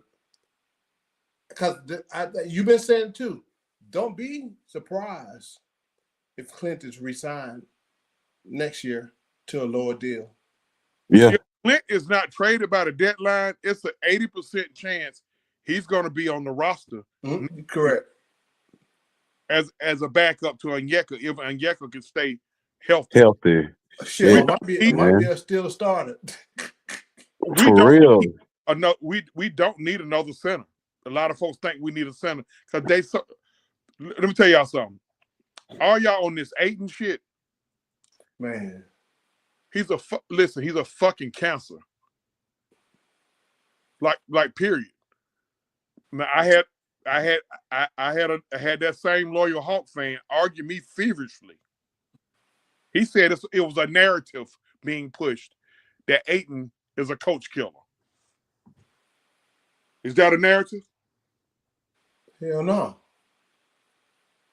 You telling me listen, Monty Williams got NBA Coach of the Year. Boy, don't get me started on that. Monty Williams. In 2022. He had to deal with the death of his wife. And this clown nuts up on him in the playoffs the following year. Yeah, it was new ownership. He's fired. And you tell me Ayton didn't play a part in that? I don't want that sack of shit over here with us. We good at center. We good, because guess what? With Clint getting old. Can I add something to that, Chauncey, man? Go ahead. I keep asking this question, and I never get an answer. If you get an 8 in here, because they want, he can do this, he can score, he can do this. But who's gonna give up their point? Their points? Trae already listen. Trae ain't giving up shit. Who gonna give Trae already? His points already done went down to 22 a game. Who gonna give up the points? What is shooting gonna come from? Who gonna give up their shot? See, that's what they don't realize, man. It gotta come from. Oh, we got another 28. Think they're gonna increase to what's out there? No. That's the funny part about My question is, okay, Blackberry, I hear what you're saying. What winning time, bro? Right. We 2 games over 500. I just gave a number. Listen, since he's been here, we 202 and 242 with him. God damn. Since the conference finals, we're 97 and 100 with him. What winning? Hey man, they're not looking at it. It's their hope. Now, again, y'all want to blame the organization? Who you blaming? Damn, everybody done been shipped about this month. Oh, they're gonna blame wrestling. We got a revolving door. The only constant is Tony Wrestler and Trae. And Clint? Well, yeah. No, Tony Wrestler and Trae. Yeah, Tony and Trae. Come on, since Trae got here. Yeah, Tony and Trae. Tony Wrestler is the fucking owner. Right. They don't blame everybody. They don't blame the GM. This like at a certain point, you got to look his way, and that's what people don't understand. And people still can't come up with no viable solutions to what. Can't nobody come up with no solution. I tell you what, OG, this is how we need to do it. We need to do X, Y, Z, X, Y, Z. We're a title contender. Can't nobody do nothing. Only thing a lot of folks say when you call them on it, I ain't the GM. No shit. You damn sure try to be. When you say he needs help. All the time. They've been trying to trade they done traded everybody every year. They done traded. They got rid of what was the GM? They got rid of Collins. Herder. Who else? I don't mean to cut you off, but it's something I want to say with Collins real quick. Sorry. What they calling Collins, so I know a lot of people like some, but Collins told the truth in those exit interviews. He told you what was going on. And then Hunter did too. And then Clint. Now then Clint said, listen, notice the pattern. Anybody who tells the truth, they out the fucking door. Collins told the truth, he out the fucking door. Hunter, the only reason why Hunter ain't out the door, because they like, God damn. Oh, that's right. He can play. We've been telling you dumb motherfuckers. We've been telling y'all. They've been trying to trade Hunter for the longest. Murray said it. Oh, he a hater. We've been a lot. It's so many motherfuckers. What Murray say? It's so many motherfuckers right now. They're right now. They can swallow. They when it comes to Hunter, they can swallow 6 goddamn Popeye biscuits without water in sight. Hey man. The narrative changed so much. The way they changed up. What? Yeah, go ahead, John. Now you got folks saying, yeah, well, maybe Hunter can work. No shit. Listen, one constant that I've noticed every time we have these great wins where we play great and folks be sharing the ball, we win big. They say the same thing. When everybody eat, that's when we play. When we share the ball, everybody eat. We good to go. But then you'll have them games and Trae, he slowly reverting back to that holding the ball. Bad ice Trae. Hey, but you know what though? I give some real fans some credit. They start getting on his ass about that dumb shit too. Come on, Trae, man. But I'm gonna say this real quick, man. With watch this. Watch this. Watch, we're gonna have some folks tomorrow talking about, Chauncey and Chris and Tom was on this Trae hate shit. Haters. Hey, let me tell y'all something about hate. Let me tell y'all something about hate. First of all, I don't care because I know we're speaking facts. We just had a disagreement with the brother Blackberry about the superstar. Well, Blackberry, you know this well as I do. That come with being a superstar. Hate come with being a superstar. Trae, listen, Trae the only superstar in history. So I'm gonna call him a superstar that you can't talk bad about. Boy, you would think Trae boy, you ain't lying. Played 10U basketball. But Jordan played in 20 years, and they still talking about him. Listen, man. Hey, listen. Look at living LeBron James shoes. Oh, boy. Living Michael Jordan shoes. Boy. They hated this man so bad. They murdered his fucking daddy. And please don't run with that dumb shit about he had a gambling debt. Exactly. What debts did Michael Jordan have? What debts do he have? This man ain't spent none of his salary since 1990. You know why? I know I got a pair, and I got one pair. How many pair you got, T Hill? I ain't never owned a pair.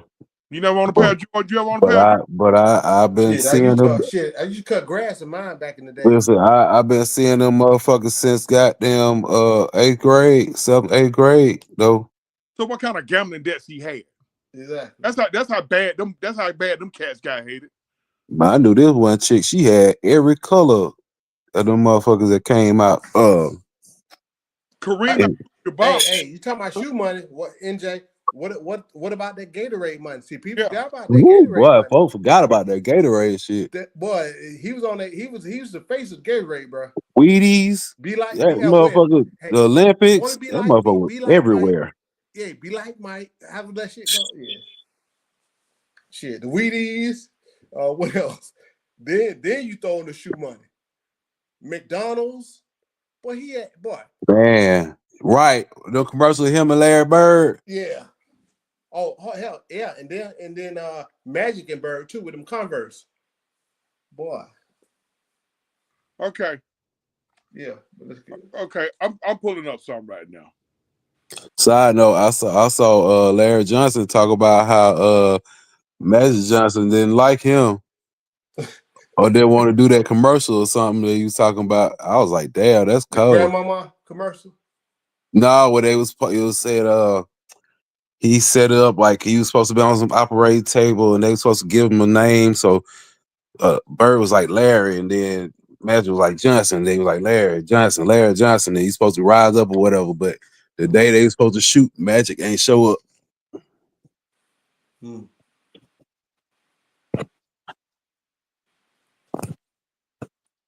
So that's when they came up with that grandmama shit.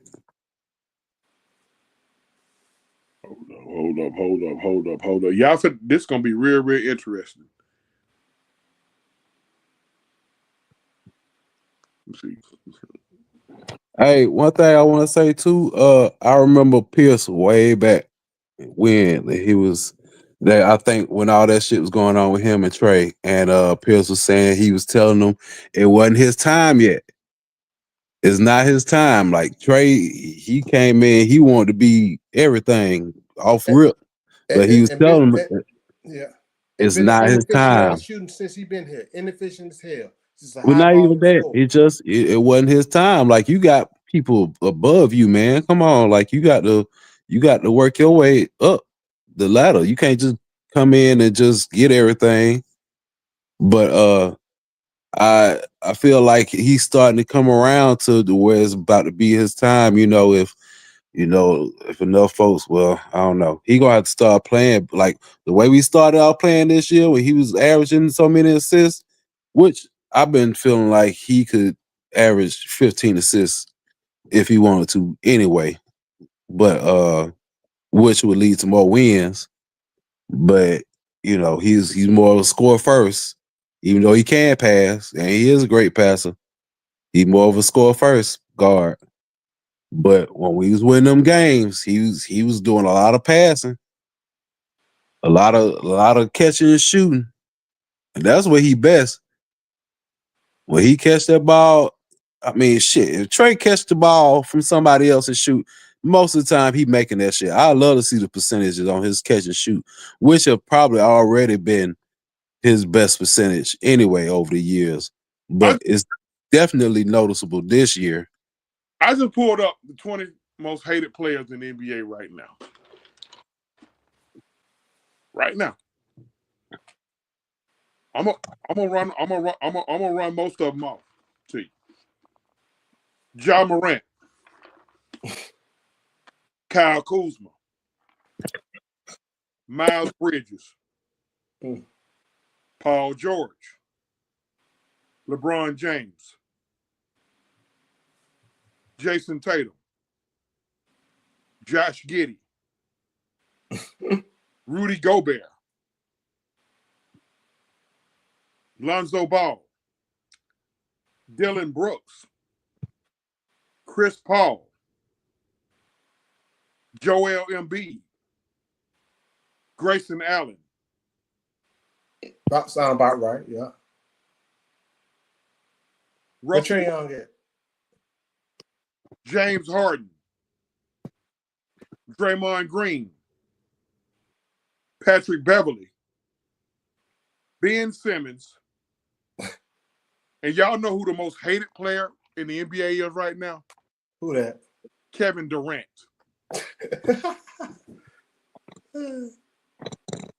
Hey, Blackberry got a question. How do y'all think Trae playing this season, and do you think we can figure out how to win shit with him? I'm gonna say this: he's playing more like some of us haters been saying for him to play. The way what he's doing, we said he can have these men. He only averaging 2 more assists anyway, but we said he can. If we distribute the ball more, the team will be better. So we said this. Now everybody harping on it. Oh yeah, he doing great. Man, we've been calling for this shit for a couple of years. He playing better. Yes. Better. And then the next, can you think we can figure out how to win the chip with him? He too damn small for me. Too small, bro. He too small. Cause what? Let me mention this real quick. You see, last night Chicago couldn't switch. Hold on. Let me stop. Levine or nobody else, the Bobby kid onto Trae like they did them other games and exploited him with wide open damn layups. In fact, because he's trying to get off their ass and talking about need to get over there, so it messed the rotation up. Right. So he's too small. He don't play defense like he can't. He's too damn small. Okay. They exploit him. Let me go away from that because guys that's been his size or smaller. Okay. Well, he don't play on that. He don't play tough. He don't play defense. Yeah. Consistently enough. He showed he could play defense. He just ain't consistent enough. Exactly. And they're like, he'll play a couple of possessions, but then there'll be other possessions where you'll see him lagging, waiting for the switch, somebody to take his man, or like leave a wide open layup. Leave him wide open, and then all of a sudden, everybody else fault. No, nigga, you seen him, y'all. They see his man. They watch him enough. That they favorite player. You see him when he lagging off them goddamn screens, or he ain't fighting over them screens, Trae Young, or he looking backing up, looking side to side, looking for help, and his man get wide open for a 3. Yeah. Or when his man get the ball and drive to the lane for an easy score. But then, like I said, he will play some good defense. And he got it in him, but nigga do that shit all the time. Hold on, check this out. If Trae Young win a title, it'll be with another team. It'll be after he done learned that maybe the Ice Trae way ain't the way to do it. Trae Young can win a title here, but he has to defer. Yeah. He can't be the man. And it's been said that's been said multiple times. And see, but that's not going to work here because neither him nor his fanatics going to go for that. Clearly, the best player right now on the team is Jalen Johnson. Jalen Johnson. Clearly, you can't tell the Trae lovers that. Clearly, the most talented player on this team right now is probably the DeAndre Hunter from basketball skill talent wise. Hey, that motherfucker hooping this year. Like, you heard what DeAndre Hunter said? You know when they moved Hunter to the bench? Do y'all know he was glad? How many motherfuckers be glad to get moved to the bench? Well, he's come out several times over the past few years with some leading statements that led down Trae Young. He didn't like Trae Young, bro. Let's keep 100. This shit was very clear because Trae was freezing his ass out. Yeah. He made a lot of statements. Hold on, Josh. Josh, I didn't say Hunter was better than Jalen. I said clearly the best player on the team is Jalen Johnson. Jalen Johnson. Do you folks be listening, man? Don't fucking listen, bro. They don't listen at all. The most talented player on the team is Hunter. How the fuck is he consistent? Hunter is the most consistent player we have. Health and scoring. Man, stop saying shit you done heard, bro. He probably the best shooter on the team right now. He about to be runaway sixth man of the year. God damn. And you know what, man? Be pissing me off. God at crunch time, near the end of the game, in winter time, as Blackberry called it. That man got the best shooting percentage on the team for real. Damn near. That's outside of Larry Nance. But like, come on, man, get that man the ball. Get that man the ball. Trae be doing all this goddamn dribble shit. We've been saying for hero ball is Hunter need to shoot the ball more. Need more shots. When he started getting more shots, he had to go to the bench to get more shots. You know why he's playing better? Because now when he comes in the game, he ain't gotta exert 90% of his energy. Goddamn covering for Trae and guarding being the man that Trae kind of pass his man off to, so he got to cover. You got to pick which man he got to go with, while Trae just standing in the middle of them. And look, I've been calling, but he ain't the most talented though. Last 2 years, I called it the last 2 years, and I got called all type of haters. Now it's come to fruition, and now folks getting amnesia. Bro, they always do. Because one thing I kept saying last year that I harped on is I said DeAndre Hunter needs more shots, and his usage rate needs to go up. Trae needs to go down. Oh no, my bad. I said all last year, and now they trying to this that he doing. Man, shut the hell up, man. And here's because y'all clown me. John Collins last year. That was my whole argument. His usage rate went down. Oh, he's scoring less. His scoring went down. He stuck. He trash. The nigga, he taking like 4 less shots a game. He was taking like 4 or 5 less shots a game. His last year was Murray first year, right? One Collins last year, Murray first year. And they stuck his ass in the corner. Now, here's something else y'all got to take into consideration. He just said Hunter ain't even better than 00. Man, yeah. Moving on. John, get the hell out of here, man. Moving on. It's all good. Okay. It's all good. Listen, right now. Hey, I was told, and it was the whole Trae Bay crew on there in the group. They all said, "Oh, Collins ain't nothing without Trae. Collins can't do this without Trae. Ain't Watch when he leave, he ain't gonna do this without Trae." And now the man got them averaging 18 and 10. Josh, we don't do emotions on here, bro. You make yourself look bad. Get out your emotions. Don't say dumb shit, bro. Get out your emotions now. All right. You don't like Hunter, that's cool, but that's dumb what you just said. All right. Wait, let's. Hunter's been on the team 20 years, and he done had a solid start. Now he been the most talented. The fuck you mean? No, you stop. And for you to say he ain't even better than 00, bro, it's probably time for you to go to bed, man. It's probably getting too late for you. But hey, you're entitled to your opinion. Here's another thing we gotta consider. If Dyson Daniels do what we think he's gonna do, which is be runaway defensive player of the year and lead the league in steals by damn near a whole steal and first team all defense, we gonna have to break him off, bruh. Yes, sure am. Or else he gonna walk. we're gonna have to break bruh off. Trae, bro. You got too much money that you got to shell out. Once the light bulb come on for Zachary, he the number 1 overall pick, so you know when it comes time to extend him, we're gonna have to extend him quick. And then Jalen will be back around for the max. Bro. Hey, man. Again. And if Double give you anything, it's going to be time to pay him again.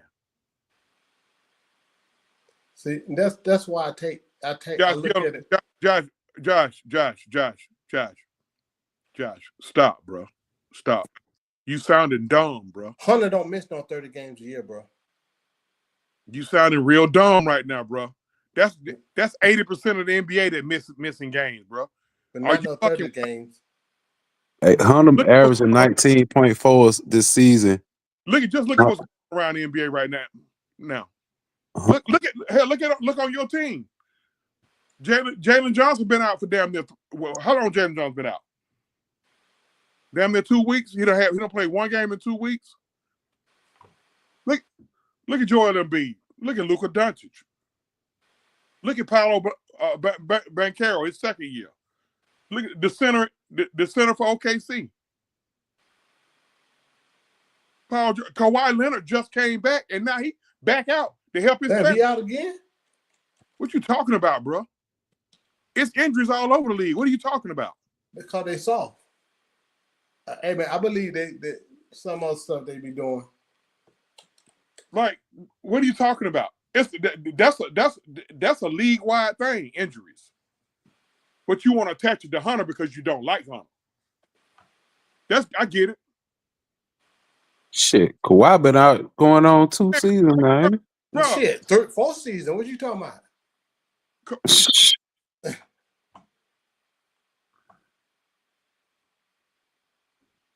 You know what I'm saying?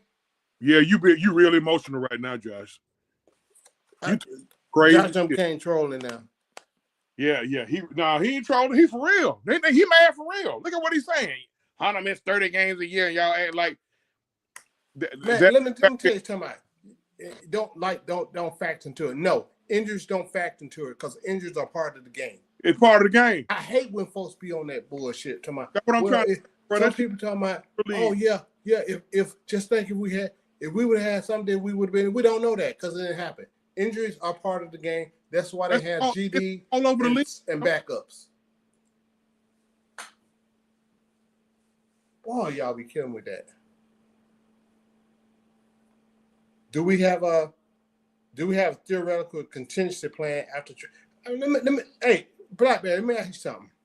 That'd be that next question. What we gonna do? How we gonna replace Trae? Why do we have to have a particular contingency plan? What do we normally do when we lose people? We replace them via the draft or trades or whatever. It's the same with any player. We just had a special player that's hard. Oh, we can't replace. We just had a guy that flew from College Park. Oh, he just flew from College Park to Chicago. Got off the goddamn plane, dropped 26, 6. 26, 27. Dropped 27, 6, 6, 4. Oh, yeah. Call out all them sacks. Say it again, Chauncey. They're hooping. 6, 6, and 4. Hey, I wonder why, hey, Chad, appreciate everybody who up in there, but make sure y'all hit the buttons, man. But I wonder why. I know if other folks see this, they're scared to come on. I call them out, because you're gonna hear tomorrow. Chauncey and Foot was on that, so they saw it, but they scared to come up here. Mm-mm. That's all I'm gonna say. No. Just stay off the weed. I'm about to roll me some right now. But they got offered the opportunity. The same opportunity you did. I know, but I'm just saying what's gonna happen. Opportunity you did. I ask anybody who wanted to come on here. Hey, all they gotta do is just let me know, and I'll drop the link. Nobody said a word. I know. Nobody said a word. I know. I'm just, Listen, because they can't control the narrative on here. On here, we ain't gonna let you control the narrative. We're gonna call it for what it is. In retrospect, man, the Hawks, Trae Young is giving the Hawks He's given from an individual standpoint, he's given the Hawks. He's given us some spectacular basketball play. It's just that sometimes ship run its course. So I can't imagine. I can only imagine what the fans in OKC was going through when they had 3 motherfuckers out there, and they all left. They got rid of Harden, Durant, and fucking Westbrook. Harden, they had KD, Russ. That's what I said. Russ stayed the longest, and then here come Paul George. Then Russ left. Then Paul George left again. Like, I can't imagine the shit that the conversations they was having. It's more motherfuckers you leaving out. Serge Ibaka. Ooh. What's the other center? Adams. Yeah, how about Adams? Shit. Thabo Sefolosha. Hold on. Josh, what you talking about? What comment we skip over about 20-point, 20 rebound game? Yeah, but okay. That's I good. didn't see that comment. Let me see. What comment? Okay, but you know what? Where is it? Okay, yeah, where is it? Guess what though? I'm scrolling. I don't see it. Now we need more consistency out of Double O. Last night he came back with 14 and 13. So in the last 2 games, he's had 36 points and 34 boards. That's good. Now let's see more consistency. Yeah. I mean, ain't nothing saying nothing about that. Let's just stay healthy. Let's start there. He can't stay on the floor. Why you? Because we know he can play. He showed it. No. I ain't gonna say that. He can't stay on the floor. He just can't stay on the damn floor. Every time he had one. Well, I ain't gonna say that. I'm not gonna speak bad on him. But at his track record, when he has these good games, almost not too long after he be out for a small amount of time. It's a running joke about him. You know what his nickname is, Josh? Broke Toe Double O. Or Toe yeah. or Tony Yecker. Yeah, Corey Ibaka left in and then won the ring, correct? Toyeka. Yeah, I missed that. I don't see no comment about that 2020. Yeah. But hell, he set a record. He the first Hawks player ever to come off the bench with 2020. Make sure you understand, come off the bench. Because Clinton don't gave you that before. Clinton definitely gave you that. Here's a contingency plan. Go in the draft. Because what is our standard? What is our standard? Right now, 500. Our standard is play in. 500. Our standard is play in. Yeah, we had a conference finals run. That was right now. That was 5 years ago, folks. 4 years ago? Okay. It was 21. Yeah, it was 4 years ago. Okay. So what is our standard? To be a play-in team? To be a play-in team, you don't have to have much of a contingency plan. Shit, we can. Okay. With that, going back to the Ayton thing, people want to trade Ayton. Only way I do that is if I trade. I think somebody had put it up. Trade OO and man, I've been went down there to Phillips Arena. I've been beat that. Right. He did. But like, no, I got to know if he can. He got to play Clint role, but he got to be able. I mean, I know he can shoot or whatever, but he got to be able to do what Clint could do. He can't shoot. I mean, not shoot, but he got like a post game. He could shoot a little jumper, a little elbow jumper, right? You're killing me. No. When oh shit! When our loyal Hawks fans get to comparing him and Clint. First of all, Clint's 7 years older than this boy. That's first. I know where you're going. Second, bruh, he got drafted 26th or 27th in the draft back in 2015. This boy was the number 1 overall pick in the draft. He's being called a bust right now. Yeah, 13 to 10, almost 14. Why would I go out here? Yeah, we know you play different because he's soft. At age 26, average 13 to 10, when I can skim Clint down about 15 million a year and get what we giving Double O about right at the same 15? 16. 15, So, yeah. so I could pay two guys 32 to give me what between the two of them, averaging 20 to 25 points a game, about 20 to 22 rebounds a game. That's good. And then because see, this is what people don't understand. You don't need that offensive production out of those guys. You need the defense and rebounding. So if you can pay that much and get that much production from the center, that's a win-win. And if y'all want Trae still to be here, what Trae ain't gonna be too happy about that boy. Right? Let me put the game on, see how he play. They playing right now. Blazers, they playing right now. Let me put that on. Let me see this. He's not garbage. He's far from garbage. No, I just want to see, his offensive game because they're everybody be talking about him and his offense and shit. Let me see. But again, where you getting the shots from? What type of skill set he got? You're right. Look, that's what I want to see. They took a center top 5 in the draft this year. The Blazers did. Yes. They tell you everything you need to know. They tell you everything you need to know. Home finna be out the door. What channel they on? And to be honest, if we would have beat Milwaukee that year, I feel like we would have drugged their ass. I mean, I ain't gonna say drug, but because I know he's soft. I know Clint would have outplayed him. Clint and John would have John would have dunked all on that man's head. What you watching on? The streaming or what you watching on? Oh yeah, I got a Fire Stick. Oh yeah. But hey, once I learned how to use this Fire Stick, bro, I ain't got cable no more. Oh, but I ain't had cable, man. Listen. I mean, I got Fire Stick, but I got paid for YouTube TV with it. Oh no, you let that shit go, man. I pay. Bro, you I know. You get on Fire. Let me tell you something. You old school. You old school. No, I'm not. I'm a techie. That's my job. Okay. So I can damn hack the damn Fire Stick, but I got tired of my shit going out. When I want to watch my shit when I want to watch it. So.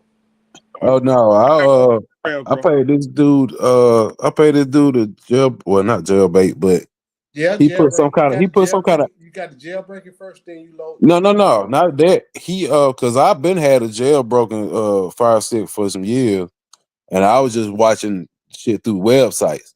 But now I got it to where he put this some kind of like I guess web route. Cable, if you will. I don't know. It's just I got a bunch of channels. I can watch live TV. I got all the team channels. Hey, he Greg. Hey, Chris. He jailbaited. Chris, holler at Gregory Royale. Greg Royale. He's in all our Hawks groups. Oh no, it's not. Well, I guess it's jailbroke, but it's some kind of cable thing. Cause I pay like $18 a month. I still can do it. I pay $25 a month on one, and I pay $90 a year. See, I don't watch that much TV. The only live shit I watch is sports, the Hawks and Falcons. Who Portland playing? T Hill. So now, who they playing right now? They playing. Well, it's halftime right now, but I think they playing.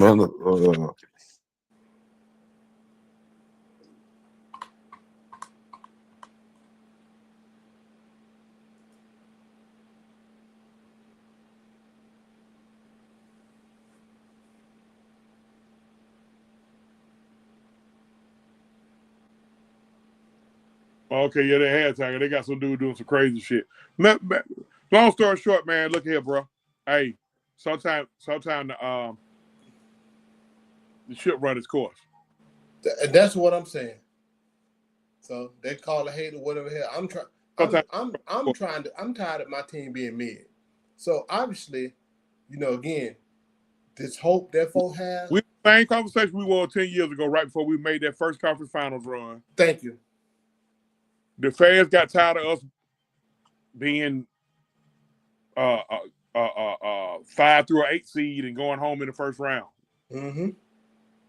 We doing that right now, and yet, and guess what? They got everybody up out of here. And guess what? If we didn't have this play-in shit, halftime we wouldn't be in the playoff. Moral of the story, okay, but what are we with him? See, people keep saying we ain't shit without him. What are we with? What are we with him? What the same thing? Here's the thing. I'm gonna say it again: 202 and 242 overall with him. Exactly. 97 and 100 since the conference finals run. What are we with him? Southside, let me add something to it. All right, you know how many games? I looked from Chicago. Who played that? Chicago, right? I can't remember the stat. Without Trae, I think we 3-1 or something like that. With Trae, I think we 13-18 or something like that, right? No, not 13-18. I think we like 5 or 6. We won like three or four more games and played more, but they're only a couple of games higher from winning with him. Plus, we're going to the playoffs. You see, you see the records, bro. We literally, if we go on a 3 or 4 game winning streak, we're a fucking top 4 seed. So yeah, we're going to the playoffs. No, hold on. We're going to the play-in. I know we're gonna. We're going to at least be a play-in team. The question is, can we make the set? Are we going to the second round? This is what y'all got to realize, man. Are we winning the playoff series? Yes or no?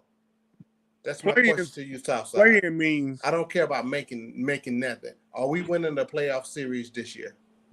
Playing means you're going to be a 7 or 8 seed. Listen, if we're a 7 seed, how good you feel about us beating Boston in 7 games, and they got the home court advantage? Yeah, I know we done beat them once this year. Yeah, Blackberry. Yeah. And hell, we play them again Saturday. Hey, did we beat them out without Trae? I think I'm just asking. 3 games because I think we 3-0 this year without Trae, right? And 1 of 3 games was in Boston. No, I think we lost 1 game without him. We lost 1 game without him. Okay, so we 2-1 without him. 3-1, I think. I don't know about Boston, but I know we lost. I think we got beat back. 3-1 without him, but you know. Yeah, 3-1. Little Hemp said 3-1. Oh yeah, Hamp's sister called me. Told me to leave her little brother alone. So I'm gonna leave you alone, Hemp. Called me on Hemp on Facebook. Called me on the phone this time, cuffed me out. Told me to leave her brother alone. She don't play by her little brother. I'm sorry. Hemp on Facebook. I'm sorry, Hemp. Yeah. He's still popping off. Yeah. His sister got me. She called me on the phone. Wait, today or this from the old shit? Yeah, today. When I looked up, I said, "Shit, wait a minute, Shawty." Wait, will you say something today to him? I said, "Goddamn, hold on, wait a minute now, shit. Wait a minute now." Hey, Charlie, usually everybody at the church. But you know what? Now she was cool. She was just messing with me. But hey man, this is what people got to understand, bro. Like when somebody said we ain't shit without him. What are we go? What? Okay. What are we with them? Exactly. Under 500. Hey, Charlie. That's what I come with every time when they say that bullshit. The last we ain't nothing now. Shit, we ain't nothing with him. They be saying that shit like we just. I mean, they be believing in that. They be believing in that shit like we something with them. Like, listen, I already know. Cause they start off the year before the year preseason. They like, oh, we top 4 seed. Hey, what was I saying, Chauncey? I said I started off the season. We ain't win that. We ain't gonna win that. And guess what? Folks come, it was particularly one person. He had an issue. Well, that one person started without hit that trade to San Antonio to get them picks back before all this stuff happened. And I was talking about keeping DJ because he was cheap. He had a connection or something. Man, and he carried that shit on. It was still going on until y'all better be glad. Y'all Hawks fans, y'all better be glad for DJ Murray. Because DJ Murray actually did us a major solid. He did us a super solid, goddamn. Side motherfucking ass. But he went head on. He took the he did us a solid, bro. he agreed to a tradable contract. A tradable low contract for him. Low contract. Not only that, but we was able to get Dyson Daniels for him. Shit. Yeah. Man, let me tell you something. New Orleans fans are fucking livid. But I know I listen. Man, I can believe them conversations down there crazy. Especially when we played him and he was out there stealing everything. They were probably cussing their GM, the coach, and everybody else out. Zion, they want to trade the whole team. All right, Blackberry, man, be safe. Be safe. Blackberry, be easy, truck, man. All right, be safe, man. Safe out in the truck, we're going to catch you on the next one, man. Be safe out there.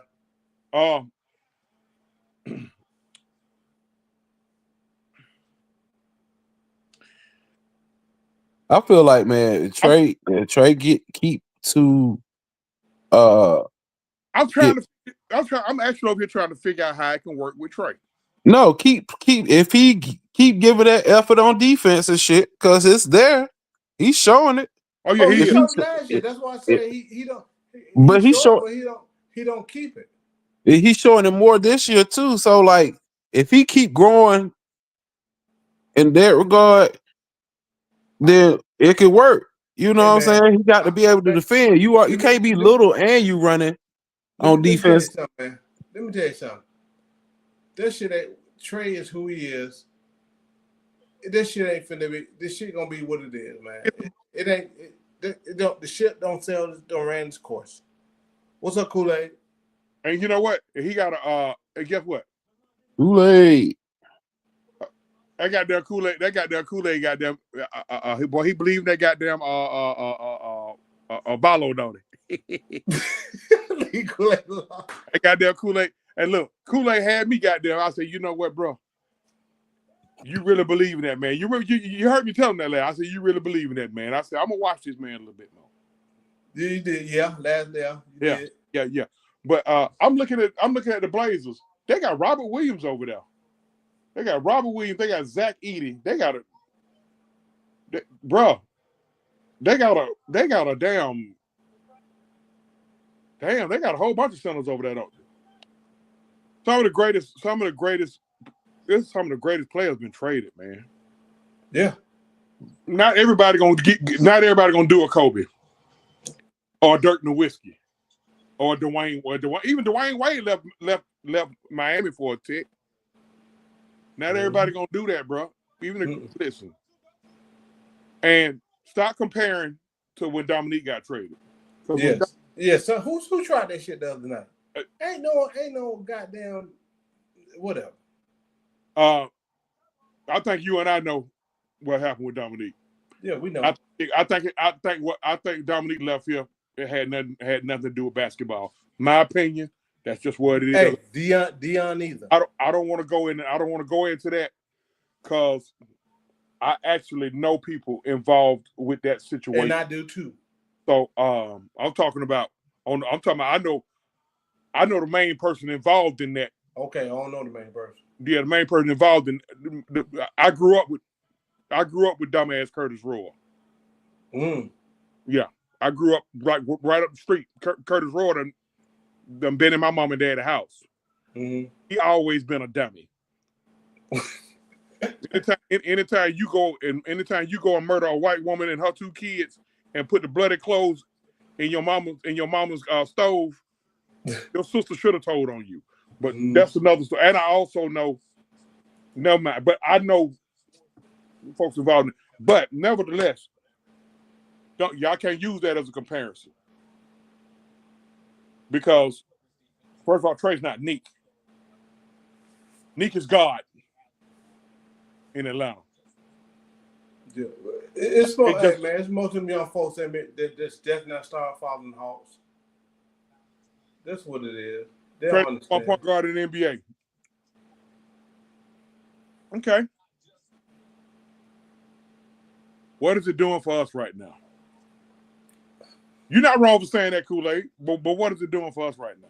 I'm not. I mean, I ain't agreeing with that, but he's not wrong. That's his opinion. It ain't doing shit for us though. What is it doing for us?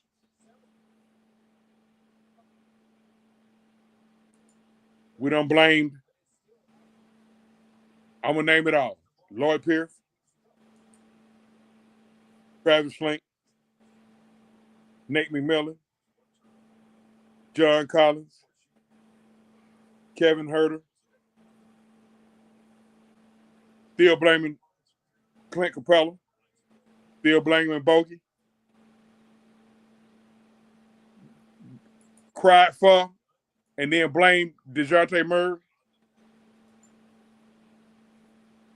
We still playing team. Now we still blaming the front office. So how many more GMs we gonna have? Now some folks starting to blame Quinn Snyder. I told you guys 3 years ago. They ain't let Quinn Snyder go because what he gave him 8 years or 7? He got a 5-year deal. Oh, 5. He got a 5-year deal. He get all that money. They ain't gonna keep on paying all the damn coaches to leave. I told you guys 3 years ago, right when we let Nate McMillan go, I said 3 years from now, it's gonna be Trae Young and the Atlanta Hawks. You're gonna have goddamn Trae Young gonna be the David Ruffin. We're gonna still be blaming the head coach. Aren't we currently blaming the head coach? Aren't we currently blaming the head coach? Folks still blaming the GM. Folks already ready to move on from the number 1 overall pick. God damn.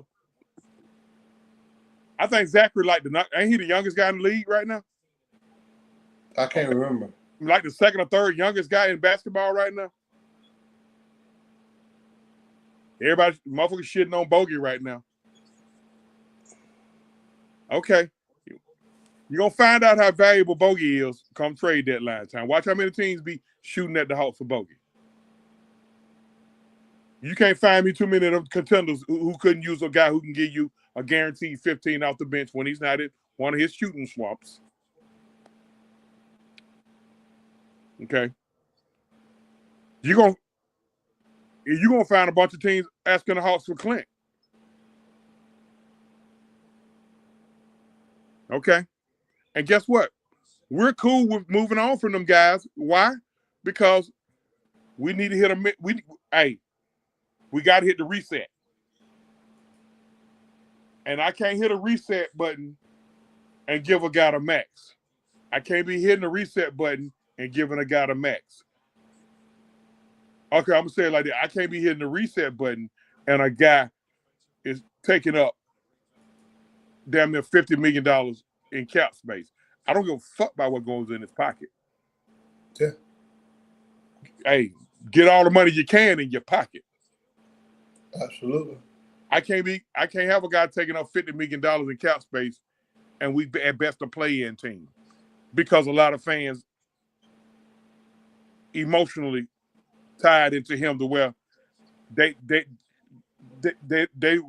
don't want to miss them logo threes and his ice tray and his good ice tray moments. Like I said, there's good ice tray, there's bad ice tray. Good ice tray, you got game 5 you got game 5 against Boston 2 years ago. But we went home in game 6. You want to tell me about what he did in game 5 in Boston, but he shit the bed in game 6 at home on your court. 2 times we done got sent home on our home court and he shit the bed both times.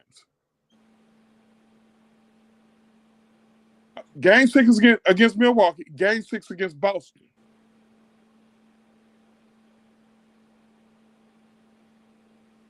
He needs to be moved. By training camp next year. Realistically speaking, he's not going to be moved at the trade deadline this year. By training camp next year, he needs to be moved. Or he needs to agree to an extent. We're not giving him no super max. No, bro. Well, no, we're not. Are we get the whole? He said Murray is a fake scar. You can't fake 20 points a game, my G. So Chauncey, you don't give him the super max. You have to give him the max, and he had to get it all. Have to get an All NBA designation for the super max, either a year before the contract take place, it's something about it, or after that. Somehow I forgot how that. I mean, how that shit worked. but he has to get an All NBA designation in a certain amount period of time after being. What you getting if they had no value shit? You've been listening to Demond too long. Yeah, Kool-Aid.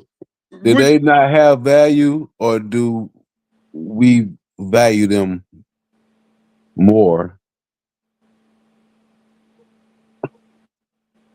That's crazy. To say Clint Bogey and Hunter has no value. Well, if they didn't have it last year, they definitely got it this year. Especially Hunter. Kool-Aid, bring your monkey ass up here talking. Who listen? Who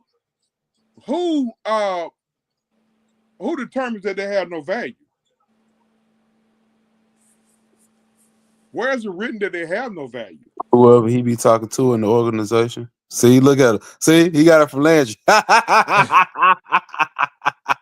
Kool-Aid stupid, man. He got it from the janitor that talked to Landry. Ain't nobody think about Kool-Aid, man. Landry ain't that dumb.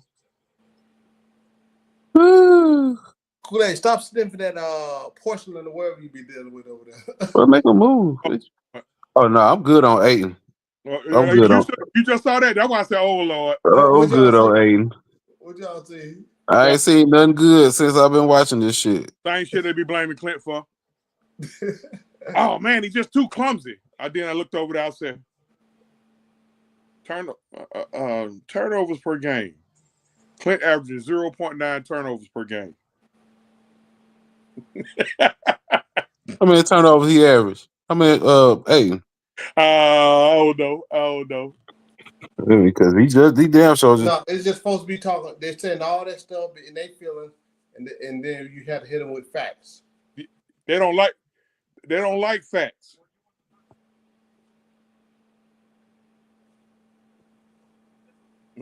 Hold on. Okay, let's see. Let's go to. Okay. Well, let's go to the Trailblazers right here. Let's go to player stats.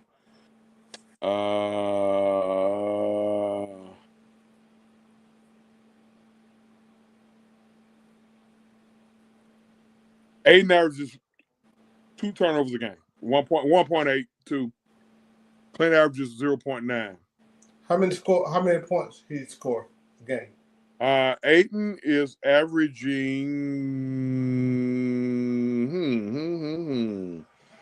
He's averaging right at 10 rebounds a game. And he is averaging 13.5 points per game. And you want to get $35 million for what?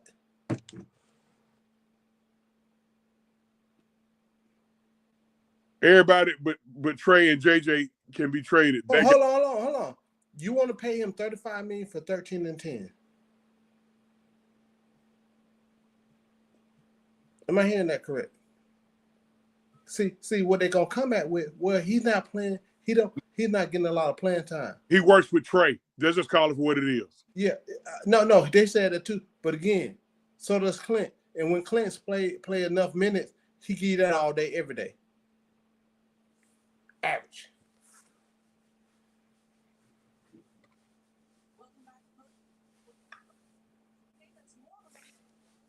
We already know we're gonna get backlash.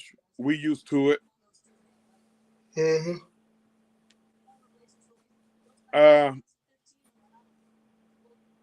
Trae Young needs to be moved.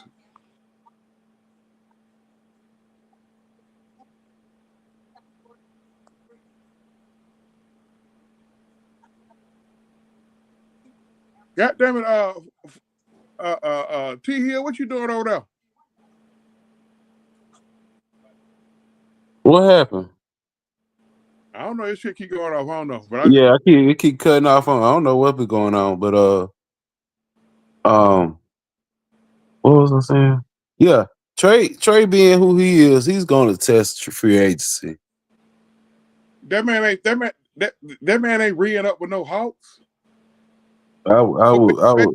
Listen, I'm gonna tell y'all. Listen, man. Listen. Kool-Aid, since you got the inside, tell your boy Landry. That they need to get that extension from Trae in off season. We cannot go into training camp with him not extended. If you cannot get him to extend in the off season, you need to ask him, because we at least need to give him that. Give us a list of teams that you want to go to. We're gonna keep this quiet. So you run tell your dad to shut the fuck up and don't get all on goddamn social media crying like a little Hey boy. Because if the word get out, if the word get out that we looking to trade you, you're gonna lose money, Trae. Because if your trade value go down, that means your money gonna go down. So we're gonna keep your trade value up. Let's keep this shit. Let's be professional about this. Give us a list of teams you want to go to, and we'll try to make something work. We already know he want to go to one of them California teams. You got a $20 million house out in LA. Oh, my fault. That's a rental property.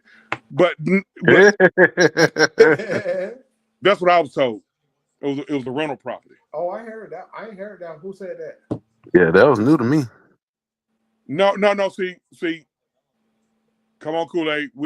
Listen. On here, we don't do the emotions. We're not saying trade, keep Bogey and Clint. I'm saying trade all three of them. I'm saying trade all three of them. Because hey, man, just accelerate the rebuild. Stop dragging this shit out. It's my thing. Trade Clint. If anything, I'm gonna keep Clint and Bogey because you need veteran leadership. You need some vets on the team. Bogey gonna probably want to try to go get a ring, and I'm gonna respect that, and I'm gonna move him. If Clint come to me and say he want to get a ring, I'm gonna respect him. Yeah. So Clint gonna probably be willing to take a pay cut to stay here. If we haven't moved Clint by the trade deadline, which I expect him to move it. Hey, listen, I expect him to be moved. So when he get moved, don't go to tagging me. I don't need 30 folks tagging me talking about Clint got traded, because I expect him to be moved and say he need to be moved. But we already know the usual go along game. Mm-hmm. Trade Big Express. Hey man. All right, man. Listen. I don't want well past time. Mike, them gonna kill me. I appreciate everybody for checking in. Everybody on 6-Man K Styles channel, Mad Mike Podcast, Truth with a 2 TV. Make sure y'all hit them buttons, man. Absolutely. If you're not subscribed to either one of the other, if you're on one of the channels and not subscribed to the other two, or if you subscribe to two of them and not subscribed to the third one, make sure y'all hit them buttons, subscribe to them channels. And real quick, shout out to the chat for the guys who joined us in the chat, man. Appreciate everybody coming in here. Hey, Josh Gillum, Blackberry, Southside, Kool-Aid. They went blow to blow with us. T-Terry just got on. T-Terry, what's happening with you? Look at Southside. Great show you're doing both 3 years. Southside used to be a good critical thinker. Now you fall in line with them jokers. I know you, man. I'm just playing with you. But yeah, man, it's good. Everybody entitled to their opinion. We appreciate absolutely coming on. Tomorrow we was gonna go exclusive World of Wrestling tonight, but my co-host, they had to work, man. Duty called. So we going on tomorrow. Right before SmackDown, we're gonna go between 6 and 7.